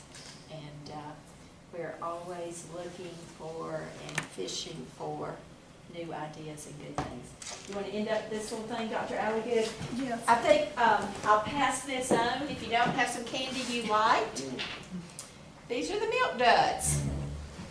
And so we avoided the duds by. So I'm going to pass this to the superintendent, and y'all can think about that, because sometimes we do have some things that just don't work out as well as we expected. And we have to avoid getting in that, but that's a really good candy. It is a good candy. And sometimes I might give you these Snow we have to take mistakes and make something of it. So, It was no good. Okay, before we wrap up our talk on ethics, I want to talk just a little bit more about conflicts of interest and nepotism. What is nepotism? Keep it in the bag. Why? And there's specifics about it too, like which is considered nepotism, like is that the first cousin, the second cousin, and what affects what we call and defined as nepotism too. Right. Do you want to talk about how that works on the board? If my husband had, if I'm on the Monroe County School Board and my husband just finished his teaching degree and I was so excited that he was going to get a job at Monroe County Middle School as a board member. We have to deal with that, quite frankly, I guess to be honest, but we're a small community. You do it all the And time. a lot of people that are on this board, or even in administration, have kids or in-laws or somebody that works in the system. And that's a good thing, but yeah. Related in this community. Yeah, but it's, but you have to kind of walk yourself around the nepotism and the board's done a good job. If there's something that comes up with a particular person that meets that criteria, they abstain from that. And, we've done pretty good, I think, as a board with that. I mean, it's just part of being in Forsyth, and we have a lot of people that for lack of a better word, there are a lot of kids around here. That's right. And that's not a bad thing. I mean, it's really not a bad thing. I'll give you another example. The top employer in the county, I mean, it's inevitable. Right. That we're gonna. Right. And I think sometimes I know I personally have erred on the side of being too conservative. I did not vote for my niece to be hired because I thought I couldn't vote for her. And then through our education, I found out it was okay for her. Yeah. I could not have voted for my brother, but I could have voted Yeah, for they my don't niece. fall within that. And that's falling within us being careful. But sometimes it is important to err on the side It is. of caution. You can take that too far sometimes. I'll give you an illustration. We were hiring a football coach one time in Lawrence County, and one of my board members really didn't like the recommendation of the superintendent. And because her college roommate's son was the other candidate who did not get the recommendation. She said, well, I'm just going to abstain. I said, well, now, why would you abstain?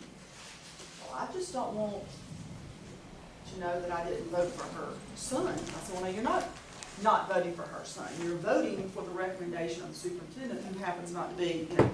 And so we were trying to rationalize through that, you know, because your constituents want to know that you're at the meeting and that you're voting, right? Don't they? I mean, I think that they want to know that you show up for the meetings and that you vote. And so after executive session, she just left. Not so sure that was the way to deal with that necessarily, do you think? No, there's a formal way to abstain from something if there truly is a nepotism reason, right?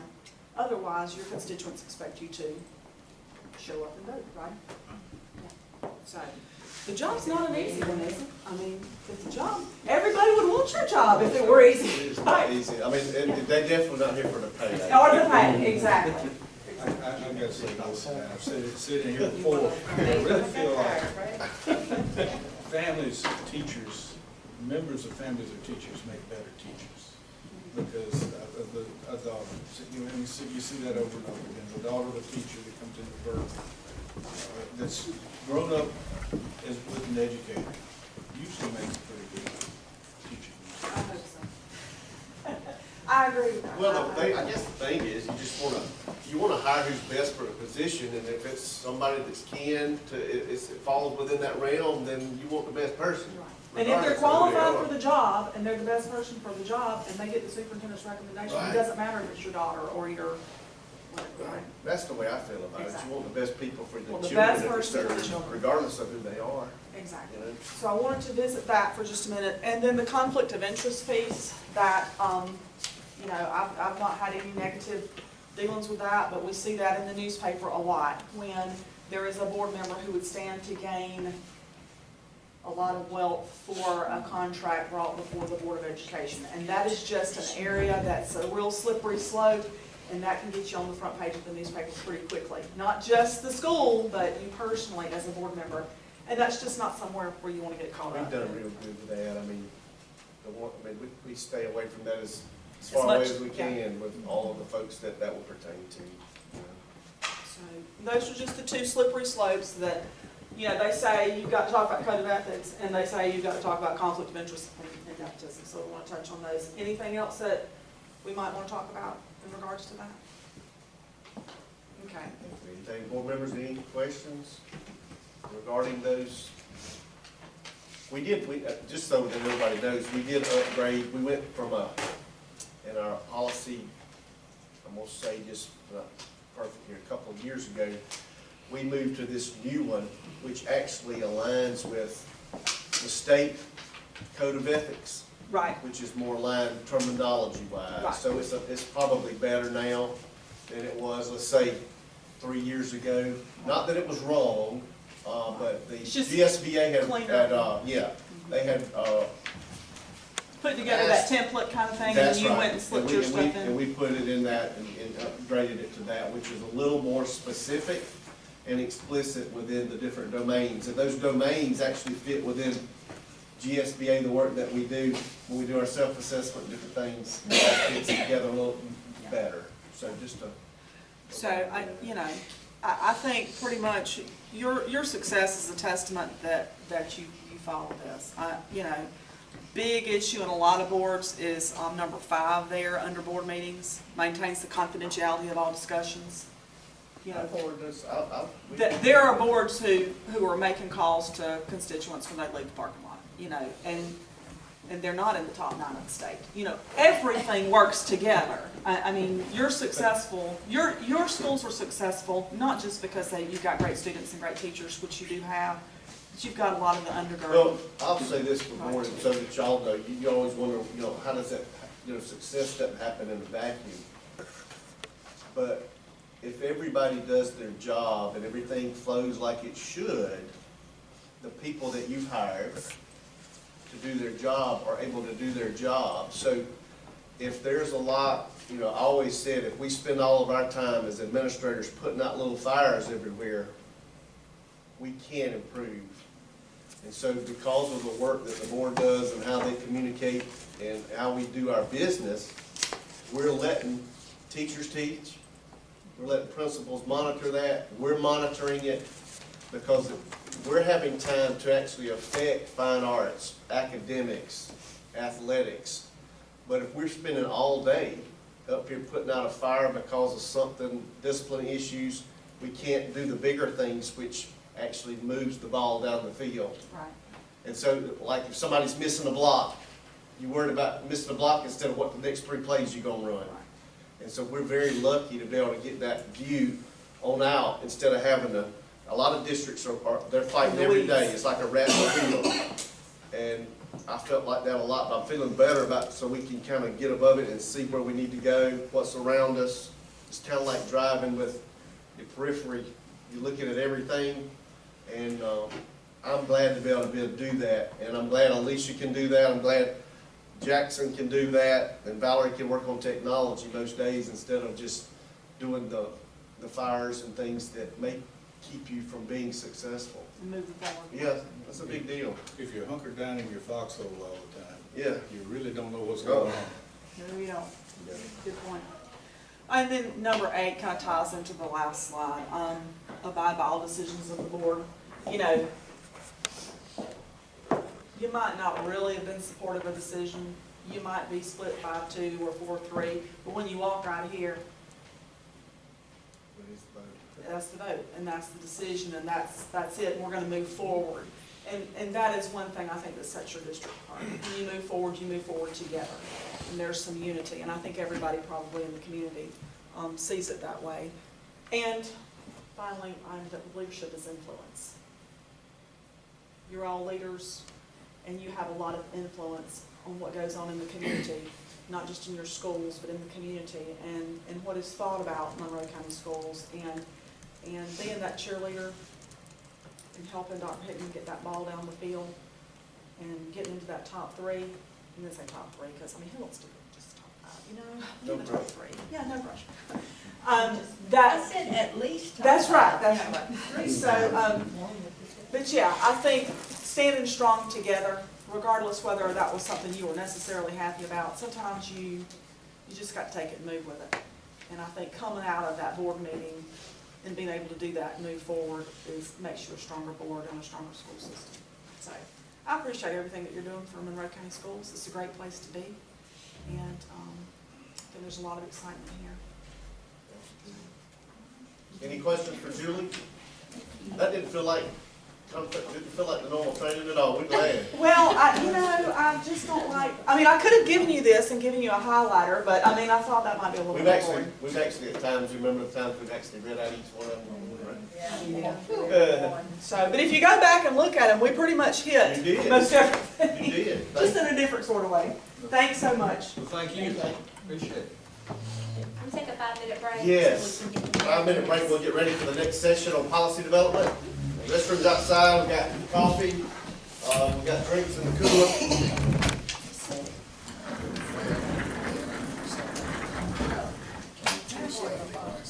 Just tell me what to do back.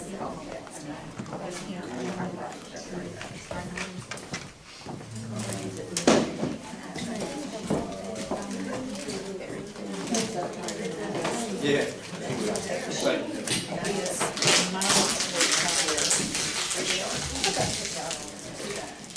Can we have these?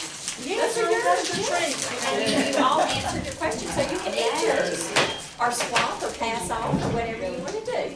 Yeah, you might rather have somebody else. I'm good. I kinda like it. My favorite are Mike and Mike Knights. And Starburst Jelly Beans. I started to buy Mike and Knights, but everything on said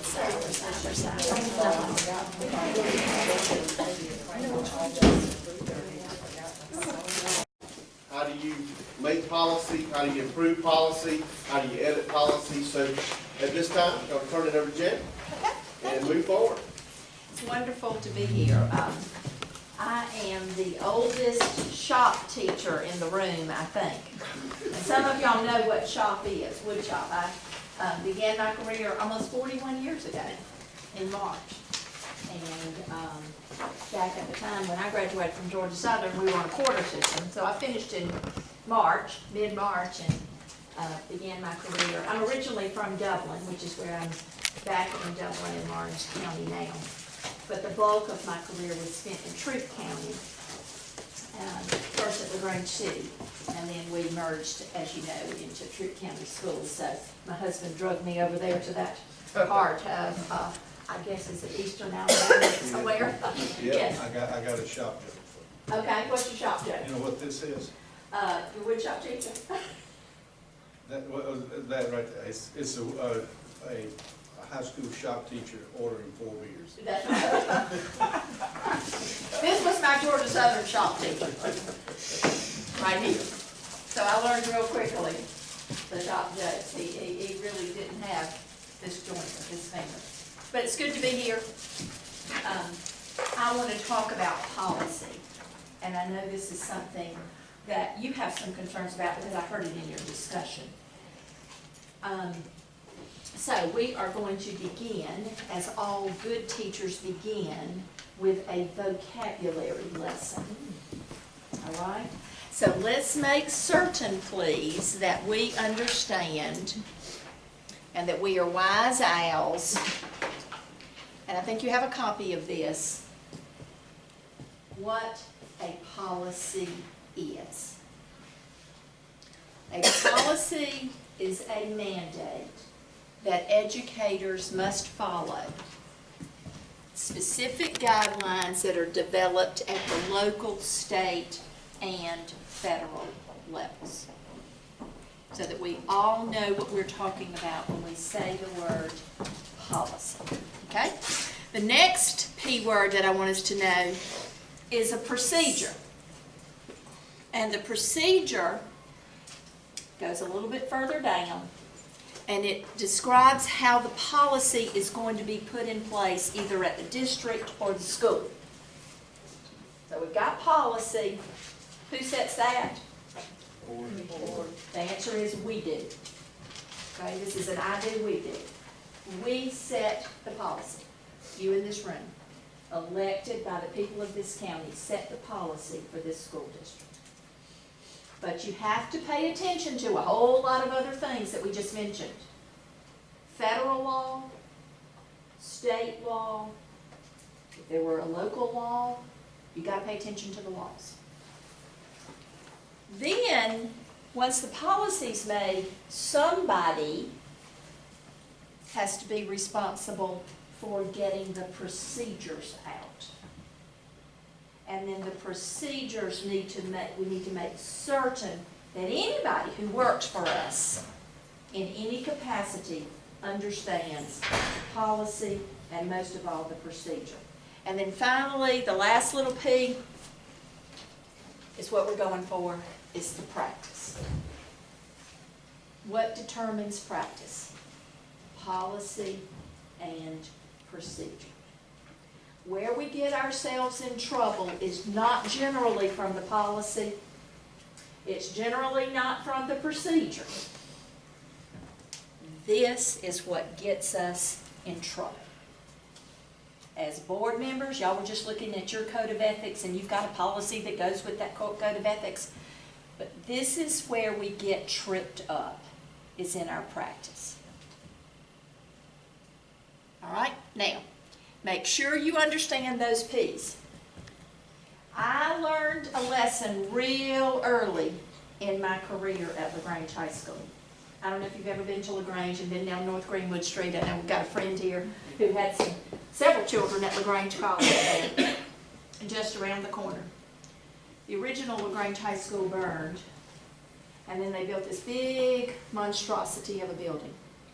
Down in the basement, literally and figuratively, was the wood shop.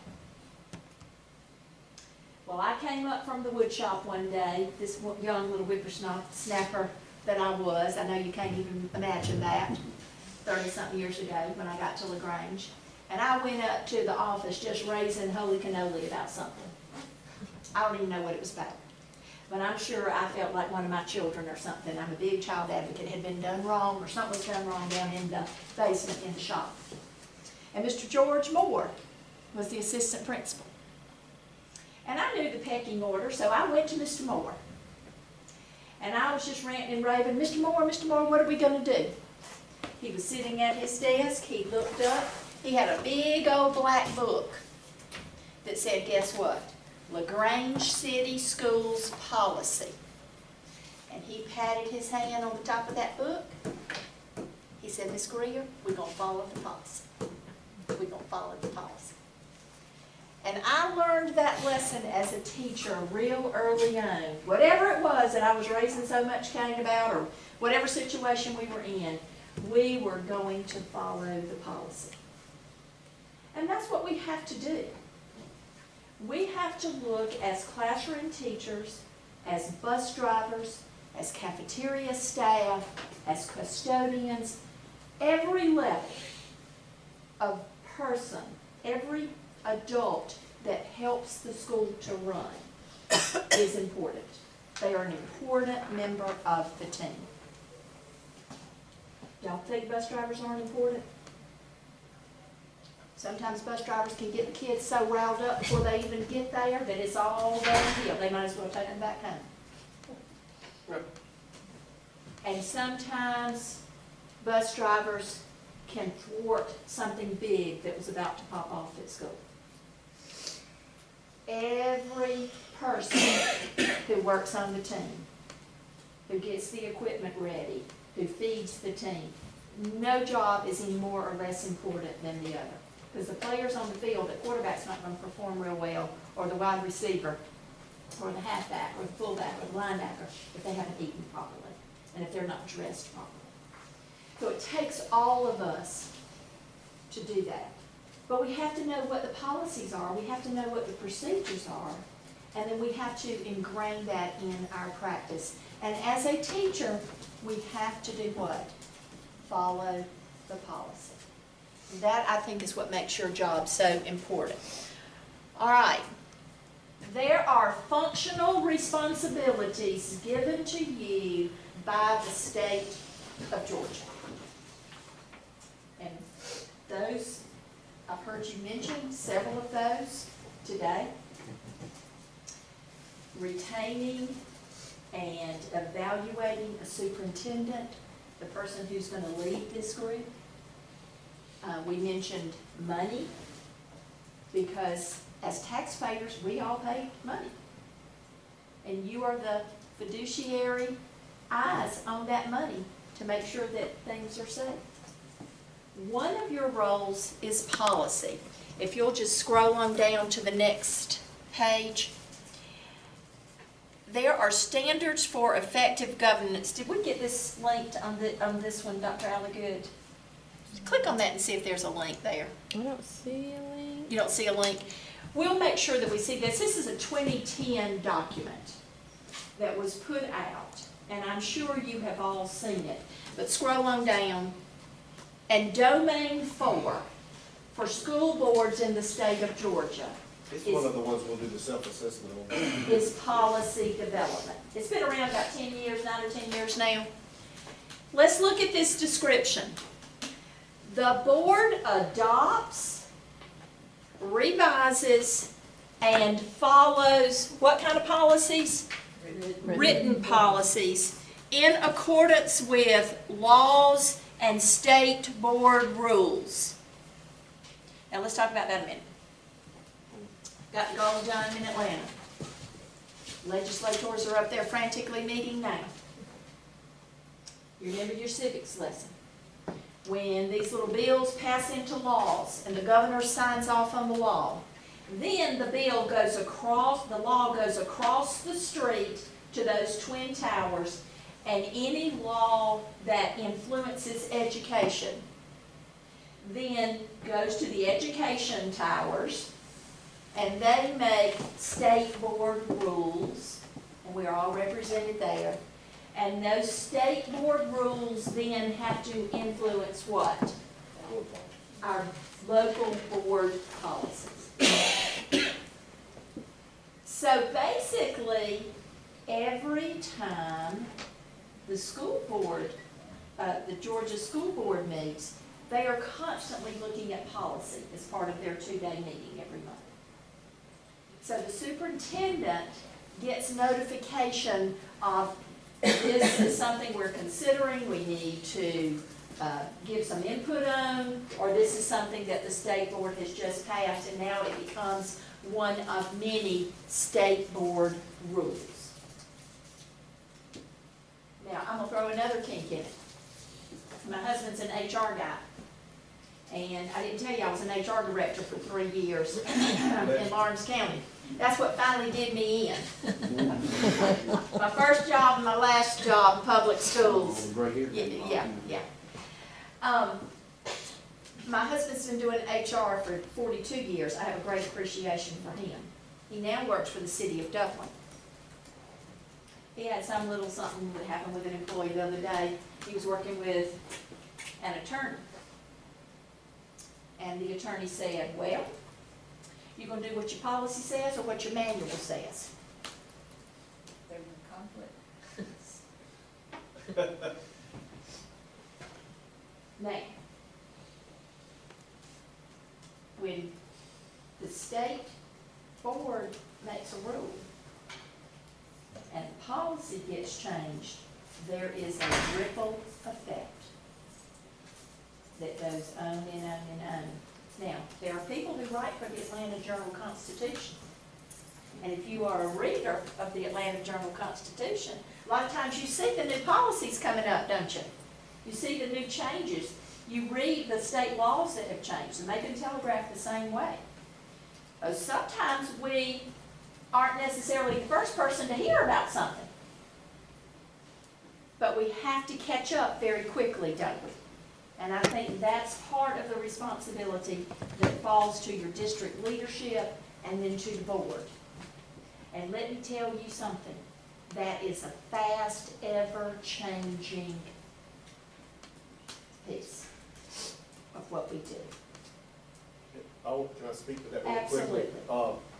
One of the things, because it is so, it fluctuates, so how do we, well, the way that we stay sane as a superintendent, because we are in GSBA, one of the functions that that organization does, part of their work through Assembly, where we upload our policies, this is hard.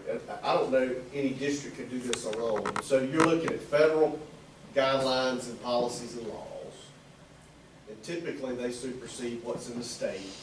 State law would supersede what's in local, and a local policy supersedes what's in a manual. So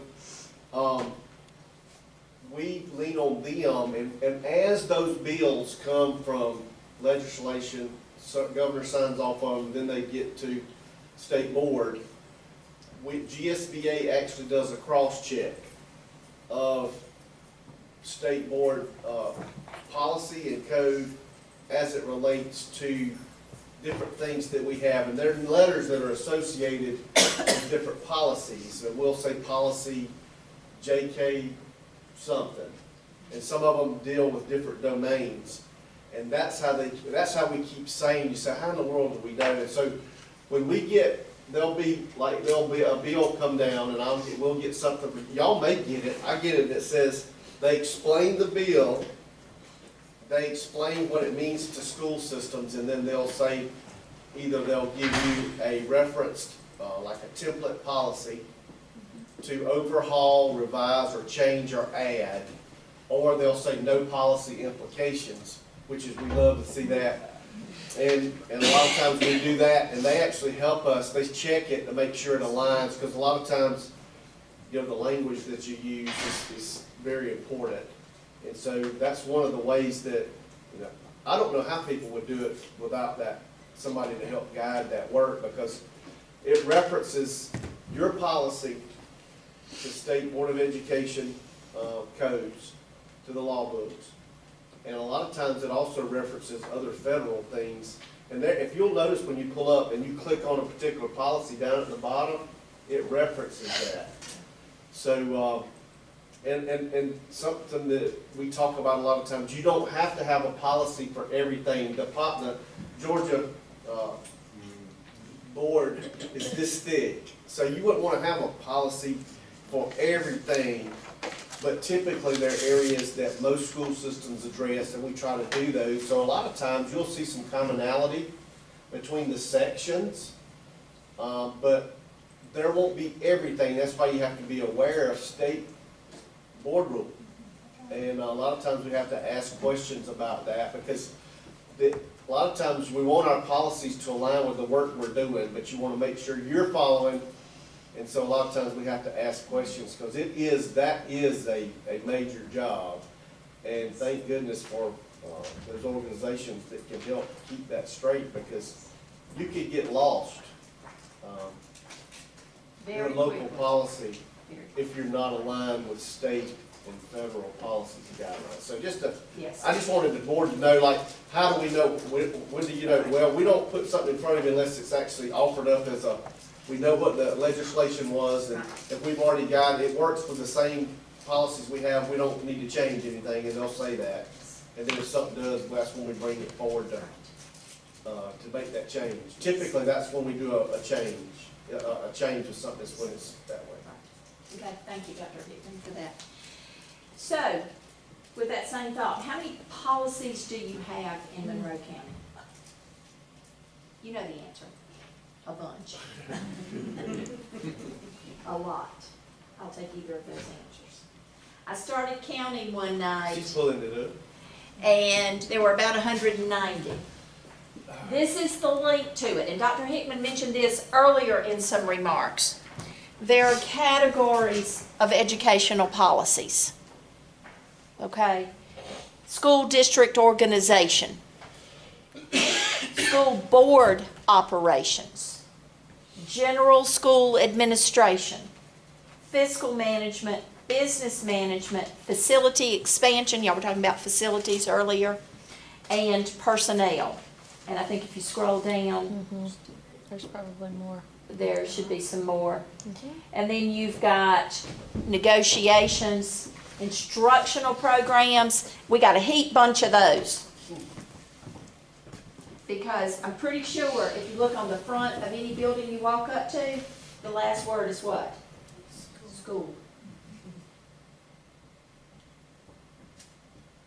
Okay? That's our business. We are all about students. We got a heap bunch of those policies too. General public relations, interorganizational relations, and relations with other educational agencies, like y'all were mentioning your college and career academy. When you click on each one of those, then you get into, let's go to an instructional one. Yeah, click on that instructional program. And now you've got all kinds of policies over here. If you want to scroll down. You can scroll. Oh, I can scroll right here? You can scroll. You got it? Let's see. Oh, it's doing the second one. Hang on a minute, I got it. Okay, you do it. All right, look at the dates. Look at the dates. 90, 72, 18, 12, 87, 95. I've been around for all of these. 85, 01, 13. And so one of the things we had wanted to do, and we can do, because we put it, want to try to, even though we're not going to change anything major, but just update them so that we've looked at them and cited, reviewed them. Yeah. Does that make sense? And I mean, that make a 1980 wrong. No. And we're not saying that at all. I think there's some real good things out of the 60s and 70s and 80s. I mean, and 50s. Come on, 40s too. Yeah, And state law. Absolutely.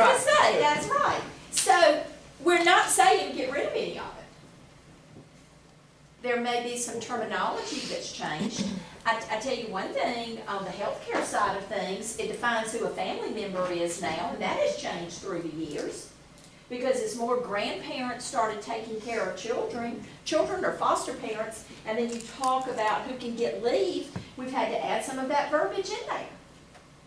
Fictive kin for. Yes, and so we've had to be more clear because what? Federal and state laws have changed. So it bears examining, and we're going to talk about a policy audit here in just a minute. There is absolutely no way that any of us can know all of these. When Dr. Alligood hired me to be the HR director in Lawrence County, I had been doing school at the time, I don't know, 34 years or so, 35 years. I'd worked for the State Department. And guess what? I had to go to school right up here in your county. I had to come to school to learn. These are just HR personnel policies. And you see, I'm an old people. I had to put sticky notes and highlight. Because I had to help the board in Lawrence County to move forward with what we needed to be doing. And something, just a lot of times, we can talk about how does legal representation help you. A lot of times you have to get clarification. A lot of times, like I've got all those board rules, and sometimes I have a hard time finding which ones they apply to. I can find one, but sometimes they apply to more than that. And there are people that get paid and know all that, and so that you don't have to spend weeks trying to find a specific state board policy that aligns to it. There are people that know that information. So I won't say a lot, but sometimes you can lean on people that have that knowledge to help you out and know. And that's one of the things that helps us. Like if we do a policy and we're thinking about a revise or rewrite, we put it in there. And we put it, like when we put it up for 30 days, you remember we do a 30-day view period, they actually help us look at it through Assembly to make sure that it's okay and it kind of matches what either the template that they sent out or it matches state policy. So there's a lot that goes into that, and but it's very necessary. But it is one of the big responsibilities of school boards, and I know that's why you've had these questions about it. I would highly recommend, and this comes straight off of Georgia School Board Association, that you do what you have expressed an interest to do, which is try to begin to do some policy auditing. Now, Dr. Alligood is going to ask you about something. I apologize that there are a couple of you in here who love popcorn, and I didn't put any popcorn in it. But I wanted you to be able to write on the bag. I want you to begin to think. You see, when we first started working together, we had what Dr. Alligood called a pop problem. She alluded to it earlier. It was a pecking order problem. There were some people in our midst who didn't understand the pecking order. I always knew the pecking order. I went to Mr. Moore, who was the assistant principal, before I went to Mr. McCoy, who was the principal. Okay? It's a lot of paperwork. If you see, Dr. Alligood's giving you a nice Sharpie to write on this. If you have things that have popped up that you might need Dr. Hickman and his team to look at, write those down. You're the eyes and the ears. You are my constituent as a voter to get to this. That's your responsibility to represent those people who elected you, whether it's a money thing or whatever. So this is your little pop. Sometimes there are pecking order problems. Honey, we had some pop-up teachers. You know what those are, right? Mm-hmm. As soon as the administrator gets to the door, they pop up and start teaching. You know, I call them Pop-Tarts. Pop up. You can see them. They pop right up. But you're going to have things. At least they popped up. Yeah. Get out of that seat. Except for that one time, which I digress. Okay, so If you have things that pop up on your radar, I think that's part of your responsibility to bring that to your whole group. Because collectively is where your power is. You know, collectively is where your vote is. All right, but for the policy audit, I want us to think about this. What do we have that is a mandatory policy, period, done? What do we have that is a discretionary policy? And what do we have, this has been mentioned, that is an unnecessary policy? Or duplicated. Or duplicated. And we're going to talk about that in just a minute. If you'll go ahead and hit this next slide for me, please. Okay. My father was an attorney. My brother is an attorney. My daughter is an attorney. I am not an attorney. And my daddy cautioned me many times not to practice law without a license. So I'm going to give you this recommendation. The recommendation is work with an attorney. Whether it's Georgia School Board attorneys or whatever, we want to make sure we are legally sound. And there are people who have the expertise of school law. And they understand. All right, let's go on to our next slide. Now, as we move through this, mandatory policies, let's talk about what that might look like. Mandatory policies come to us from federal statutes or laws, state laws or regulations. Sometimes the directive comes with great detail. Do you get any federal title dollars in this county? Yes. Do they come with, put your hands as tight as you can together? Oh, yes, they do. I mean, they strangle you until your eyes pop out, don't they? With the rules and the regs. I literally remember as a young teacher counting out things for federal money. All right? But sometimes the BOE has the ability to make a little bit of concession. Here's a good example of that. Do you have to have fire drills in your schools? Yes. That's based on what? Federal and state law. Because we're all about, if we're not about anything else, we're about keeping our children safe. Now, the state law as I remember it, and it could have changed, but the state law as I remember it is we do that once a year, a month. Yep. Now, that's how the directive comes. Most policies in most districts where I ever worked, the policy says we'll do it once a month. Then the procedure might say you want it done when? You want it done in the first week of the month, the first 2 weeks of the month. Why did we do that? In case we mess up, we have a chance to get it done. And whoever's doing the checking to make sure we're compliant, and we didn't do it in week 1 or 2, can remind us, oh, by the way, y'all need to go and do your fire drill. We have to upload those to the state, Fire marshal's office. That's right. Yeah, commissioner's office. So, if we're not doing that, somebody's going to get a nasty brain that says we haven't done it. Could the board policy say you have to do it on the first working day of the month? It could, but that's really not practical, is it? So that to me is a good example of where you want to have a broad policy that is in line, and then you want to have a procedure, and then where is the practice piece? Where does that come in? With the loading in, I guarantee you if the superintendent, if somebody's not doing that, and they've missed a couple of months, somebody's going to be getting a notification. we check every month. That's right. It's one of the many, many, many things you have to check for compliance. Because heaven forbid something horrific happen and there be a tragedy and we hadn't done what we were supposed to do to train teachers and staff and children to do what they're supposed to do. So you have mandatory policies, okay? The next one are discretionary policies. This is when the Board of Ed feels like a policy is necessary for business as usual. Let me give you a good example, and you can think of one from Monroe County. I told you I worked in Troup County for a long time. Back in the late 80s and early 90s, We went from Hogansville City, West Point City, LaGrange City, and Troup County into one school district. Think about that.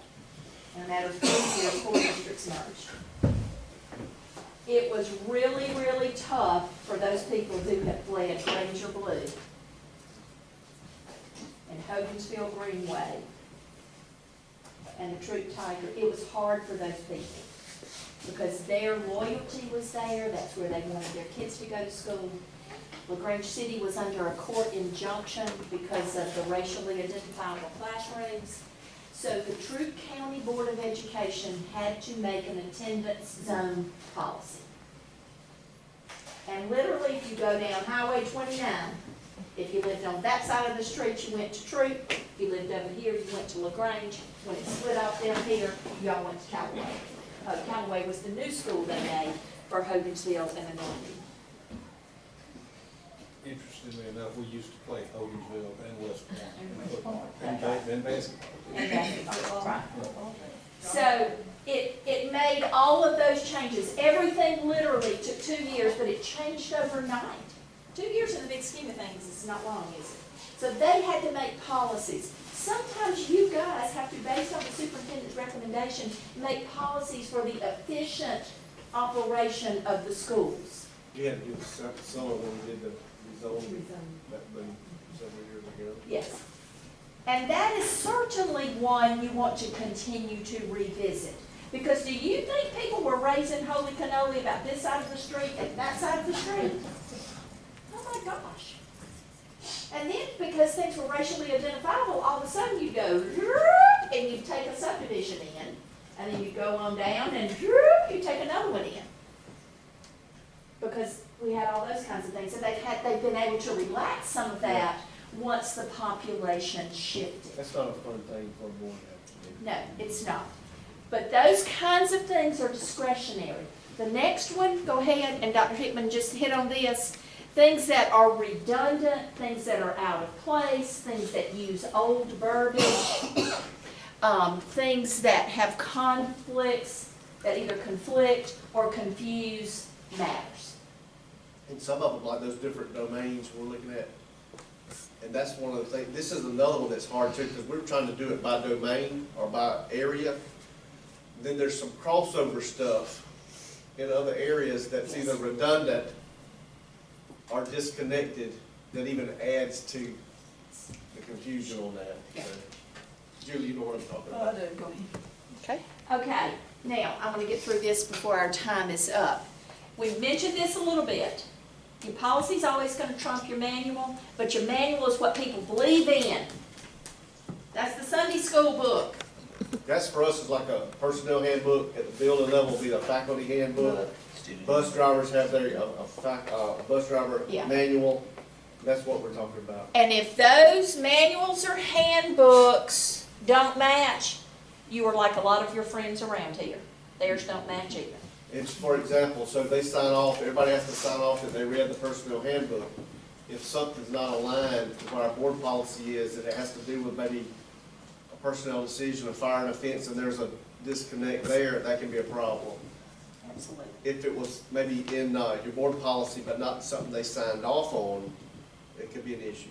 Just pointing that out. A lot of times you get into personnel leave issues, you know, what to do about jury pay and what to do, I mean, just all those little things where people go off on a little tangent kind of things. So you want to make sure that is commonly a problem. Because why? It's so hard to get all those changes. We used to have handbook committees, and people from the 3 high schools would have to sit and pore over pages and pages to make sure that things were consistent. Does the policy match your current practice? Because if it doesn't, that is going to spell T-R-O-U-B-L-E. And how are you going to make sure that every teacher, every custodian, every cafeteria worker, every administrator, every board member, how are we going to make sure that our current practice is matching our current policy? And you also have to make the decision as to whether the current practice is better or the policy is better, which has to be changed. Yeah, if we've got a practice that we've morphed to, The policy needs to change. we need to change. We certainly do. Are y'all a strategic waiver district? Yes. What did you waive? A lot. Bunch. A bunch. Y'all like that answer? D, all the above, right?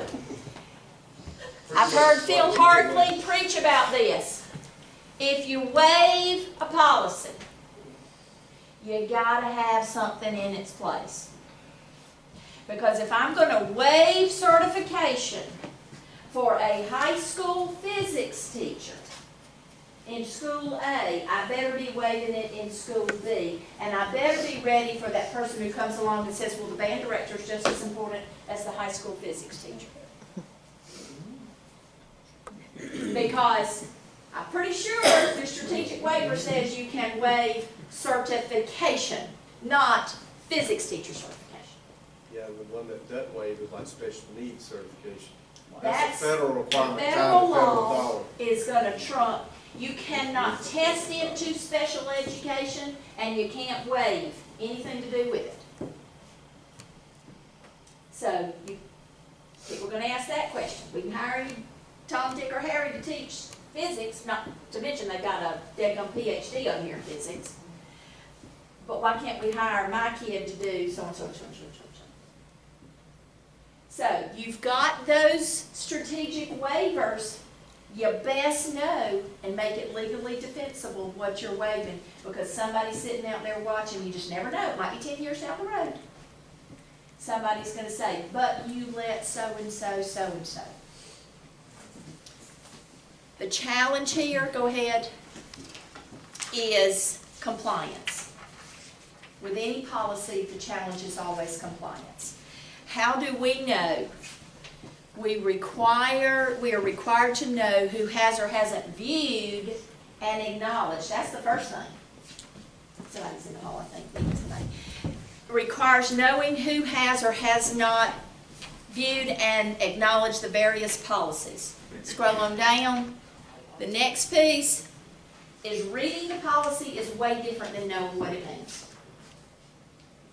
Because you bring your new teachers in, you say, here, read the policies, read the handbook, sign off, sign off, sign off. Here are your room keys. Oh, by the way, you get $200. Okay.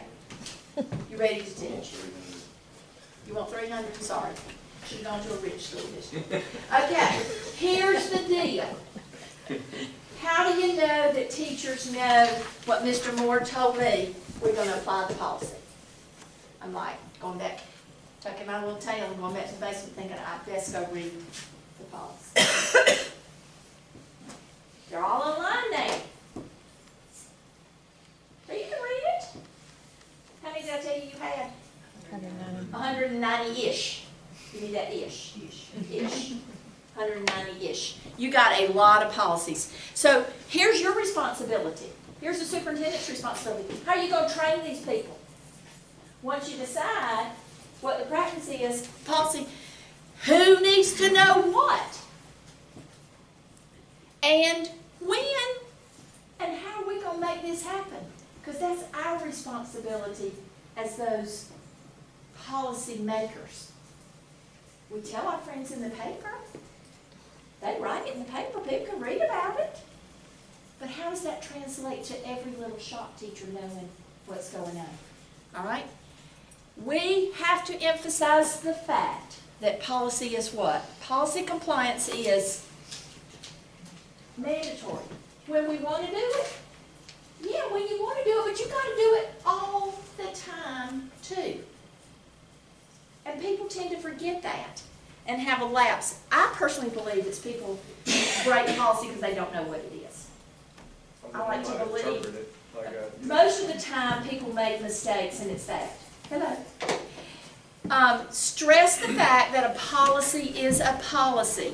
Make sure that employees understand that all policies apply when? 24 hours a day. How many days a week? Oh, you mean on the weekend too?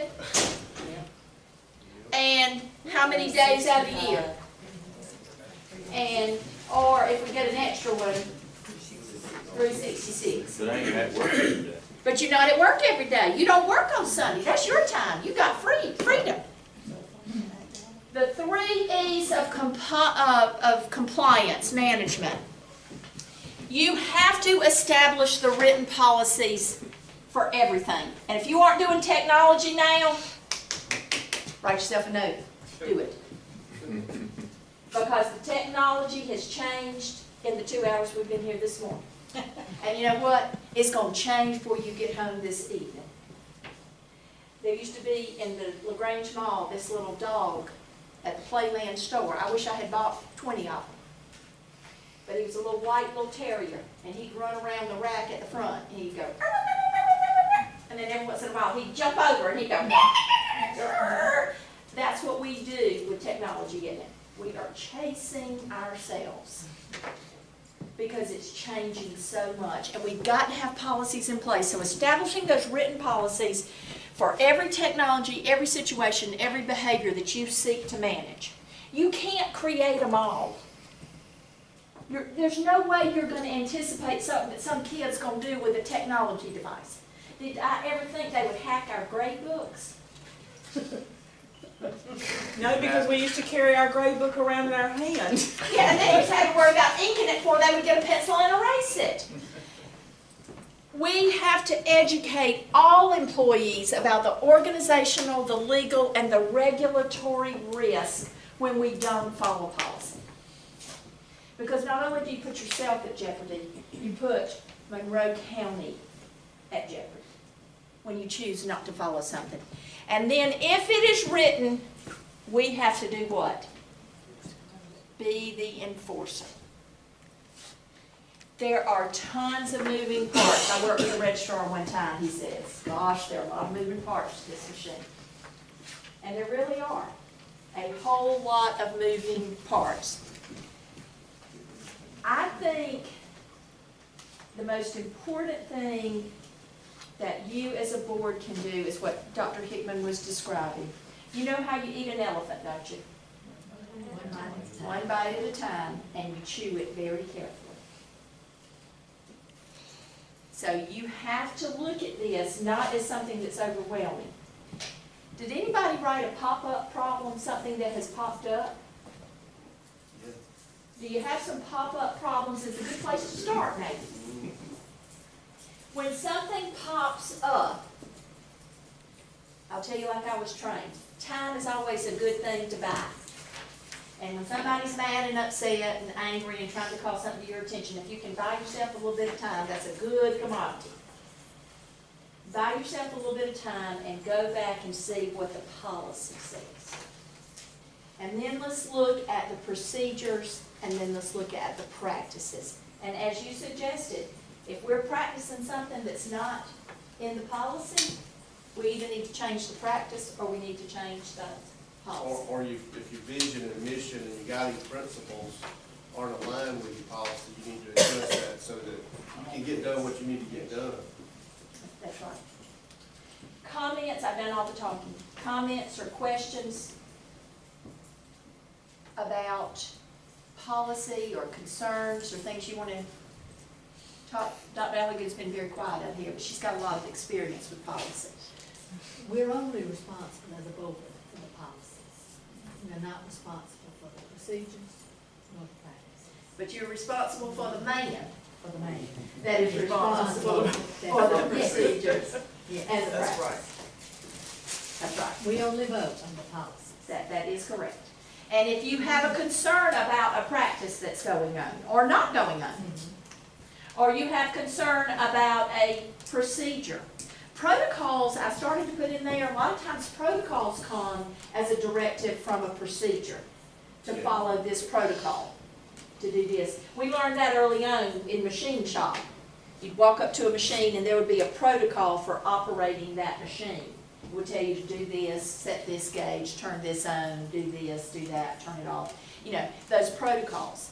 And so a lot of times we have to get into the weeds of specific protocols, particularly when we get into those slippery slopes of special education, gifted education, those special teams, groups that come in, they often come with special protocols and things that we have to do to ensure the compliance.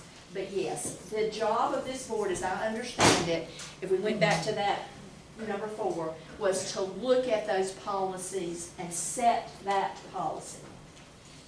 And review those policies from time to time. Yes, sir? If the mandatory policy come from the state and the federal, there's no need for the local board to vote on it. Is that right? You have to make it your own. Yes, sir, you do have to make it and do it. In absence, well, but now I'll defer to Dr. Hickman, but I think most of the time, if like federal funds, some of those big, like the, one example we were using with the safety compliance of fire drills and things, you want those things, you want to show that you are in compliance. And I'll tell you this from working with federal things too.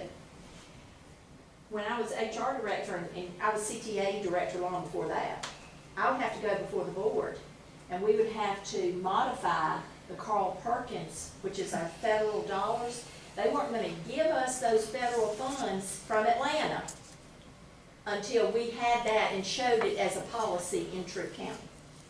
But if it's a mandatory policy. You just adopt the verbiage and you go, yes, You sir. got to accept and abide by it. Yes, You don't sir. need to vote on it. That's what I'm saying.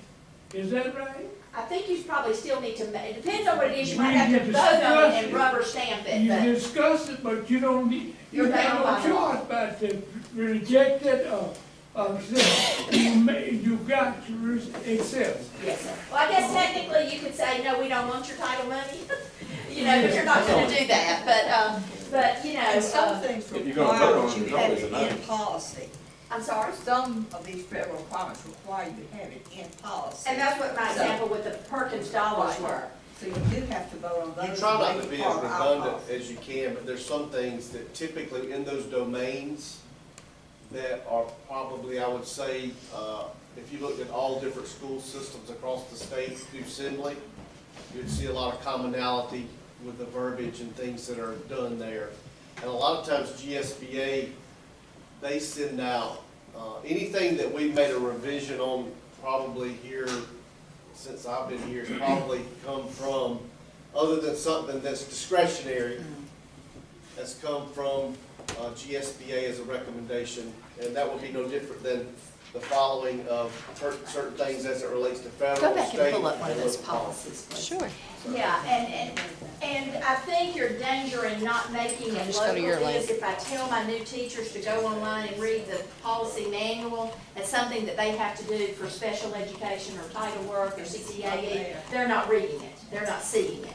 So, Especially when you have procedures and protocols that align to stuff that you don't have, absolutely. there can be questions, and that's why sometimes you have something that may be redundant. Go to one of those Because percentages. a lot of things that we were talking about, if you remember the discussion that we had, all the Click. discussion that we had Push. about, it You started push. with enrollment, There you go. Push again. which is, There you go. we address in policy, but there are procedures that align with that and the protocols that we do. So there was some concern there, but I would argue it probably needs to be in policy because we do have It happens. procedures daily that follow that. And so you know, if you could take your protocol and then go back to state law or federal law, but I think it'd be easier just to go back on certain things that you touch a lot, like residency, we touch a lot. Graduation requirements, we touch a lot as discretionary. So it just depends because, and typically we get that recommendation from legal counsel so that we don't just hit or miss, you know, as a district, well, I'm gonna put this one in, or I'm gonna choose not to put that one in. We kind of lean on that. Well, and I think maybe to your point that you're trying to make, the federal law is the federal law, is the federal law, is the federal law. And you got to abide by it. And you've got to abide by it. All right. You know, whatever it is. Now, as I said, on those mandatory policies, sometimes you have a little bit of wiggle room depending on what it is. Fire drill's a good example. You don't have to say on the first working day of the month, you gotta have fire drill. Because the broad policy says once a month. But if you got a problem, like I say, the procedure may be where you want to take things up. But some things, how you spend title dollars, how you spend Carl Perkins dollars, those things you get no say in. And there's no reason to sit and scratch your heads and say, I wish it were this, I wish it weren't that. Because it, That's what you don't know. thou shalt. Those are the words you look for in policy, shall. When something says thou shalt, you shall. You don't get to can, or you can argue it. Okay, last thing I want to share with you, if you'll go back to the presentation there. Sure. On policies. And let's do this last little poem. I'm the shop teacher, so I'm going to leave you with this little poem. It's that last slide, yeah. And this is a poem by R.L. Sharp. And he's from Carrollton, from Carrollton, Georgia. And I used to always share this with my student. Isn't it strange that princes and kings and clowns who caper in sawdust rings and common people like you and me are builders for eternity? Each is given a bag of tools, a shapeless mass, a book of rules, and each must make, ere life is flown, a stumbling block or a stepping stone. I want to leave you with that thought. Make sure your policies are stepping stones to success, and that they don't cause us to trip and stumble. That they are one of the many bags of tools that we have, that book of rules, that can help us to be the stepping stones that our kids need. And thank you, Dr. Thank you, Janet. Thank you.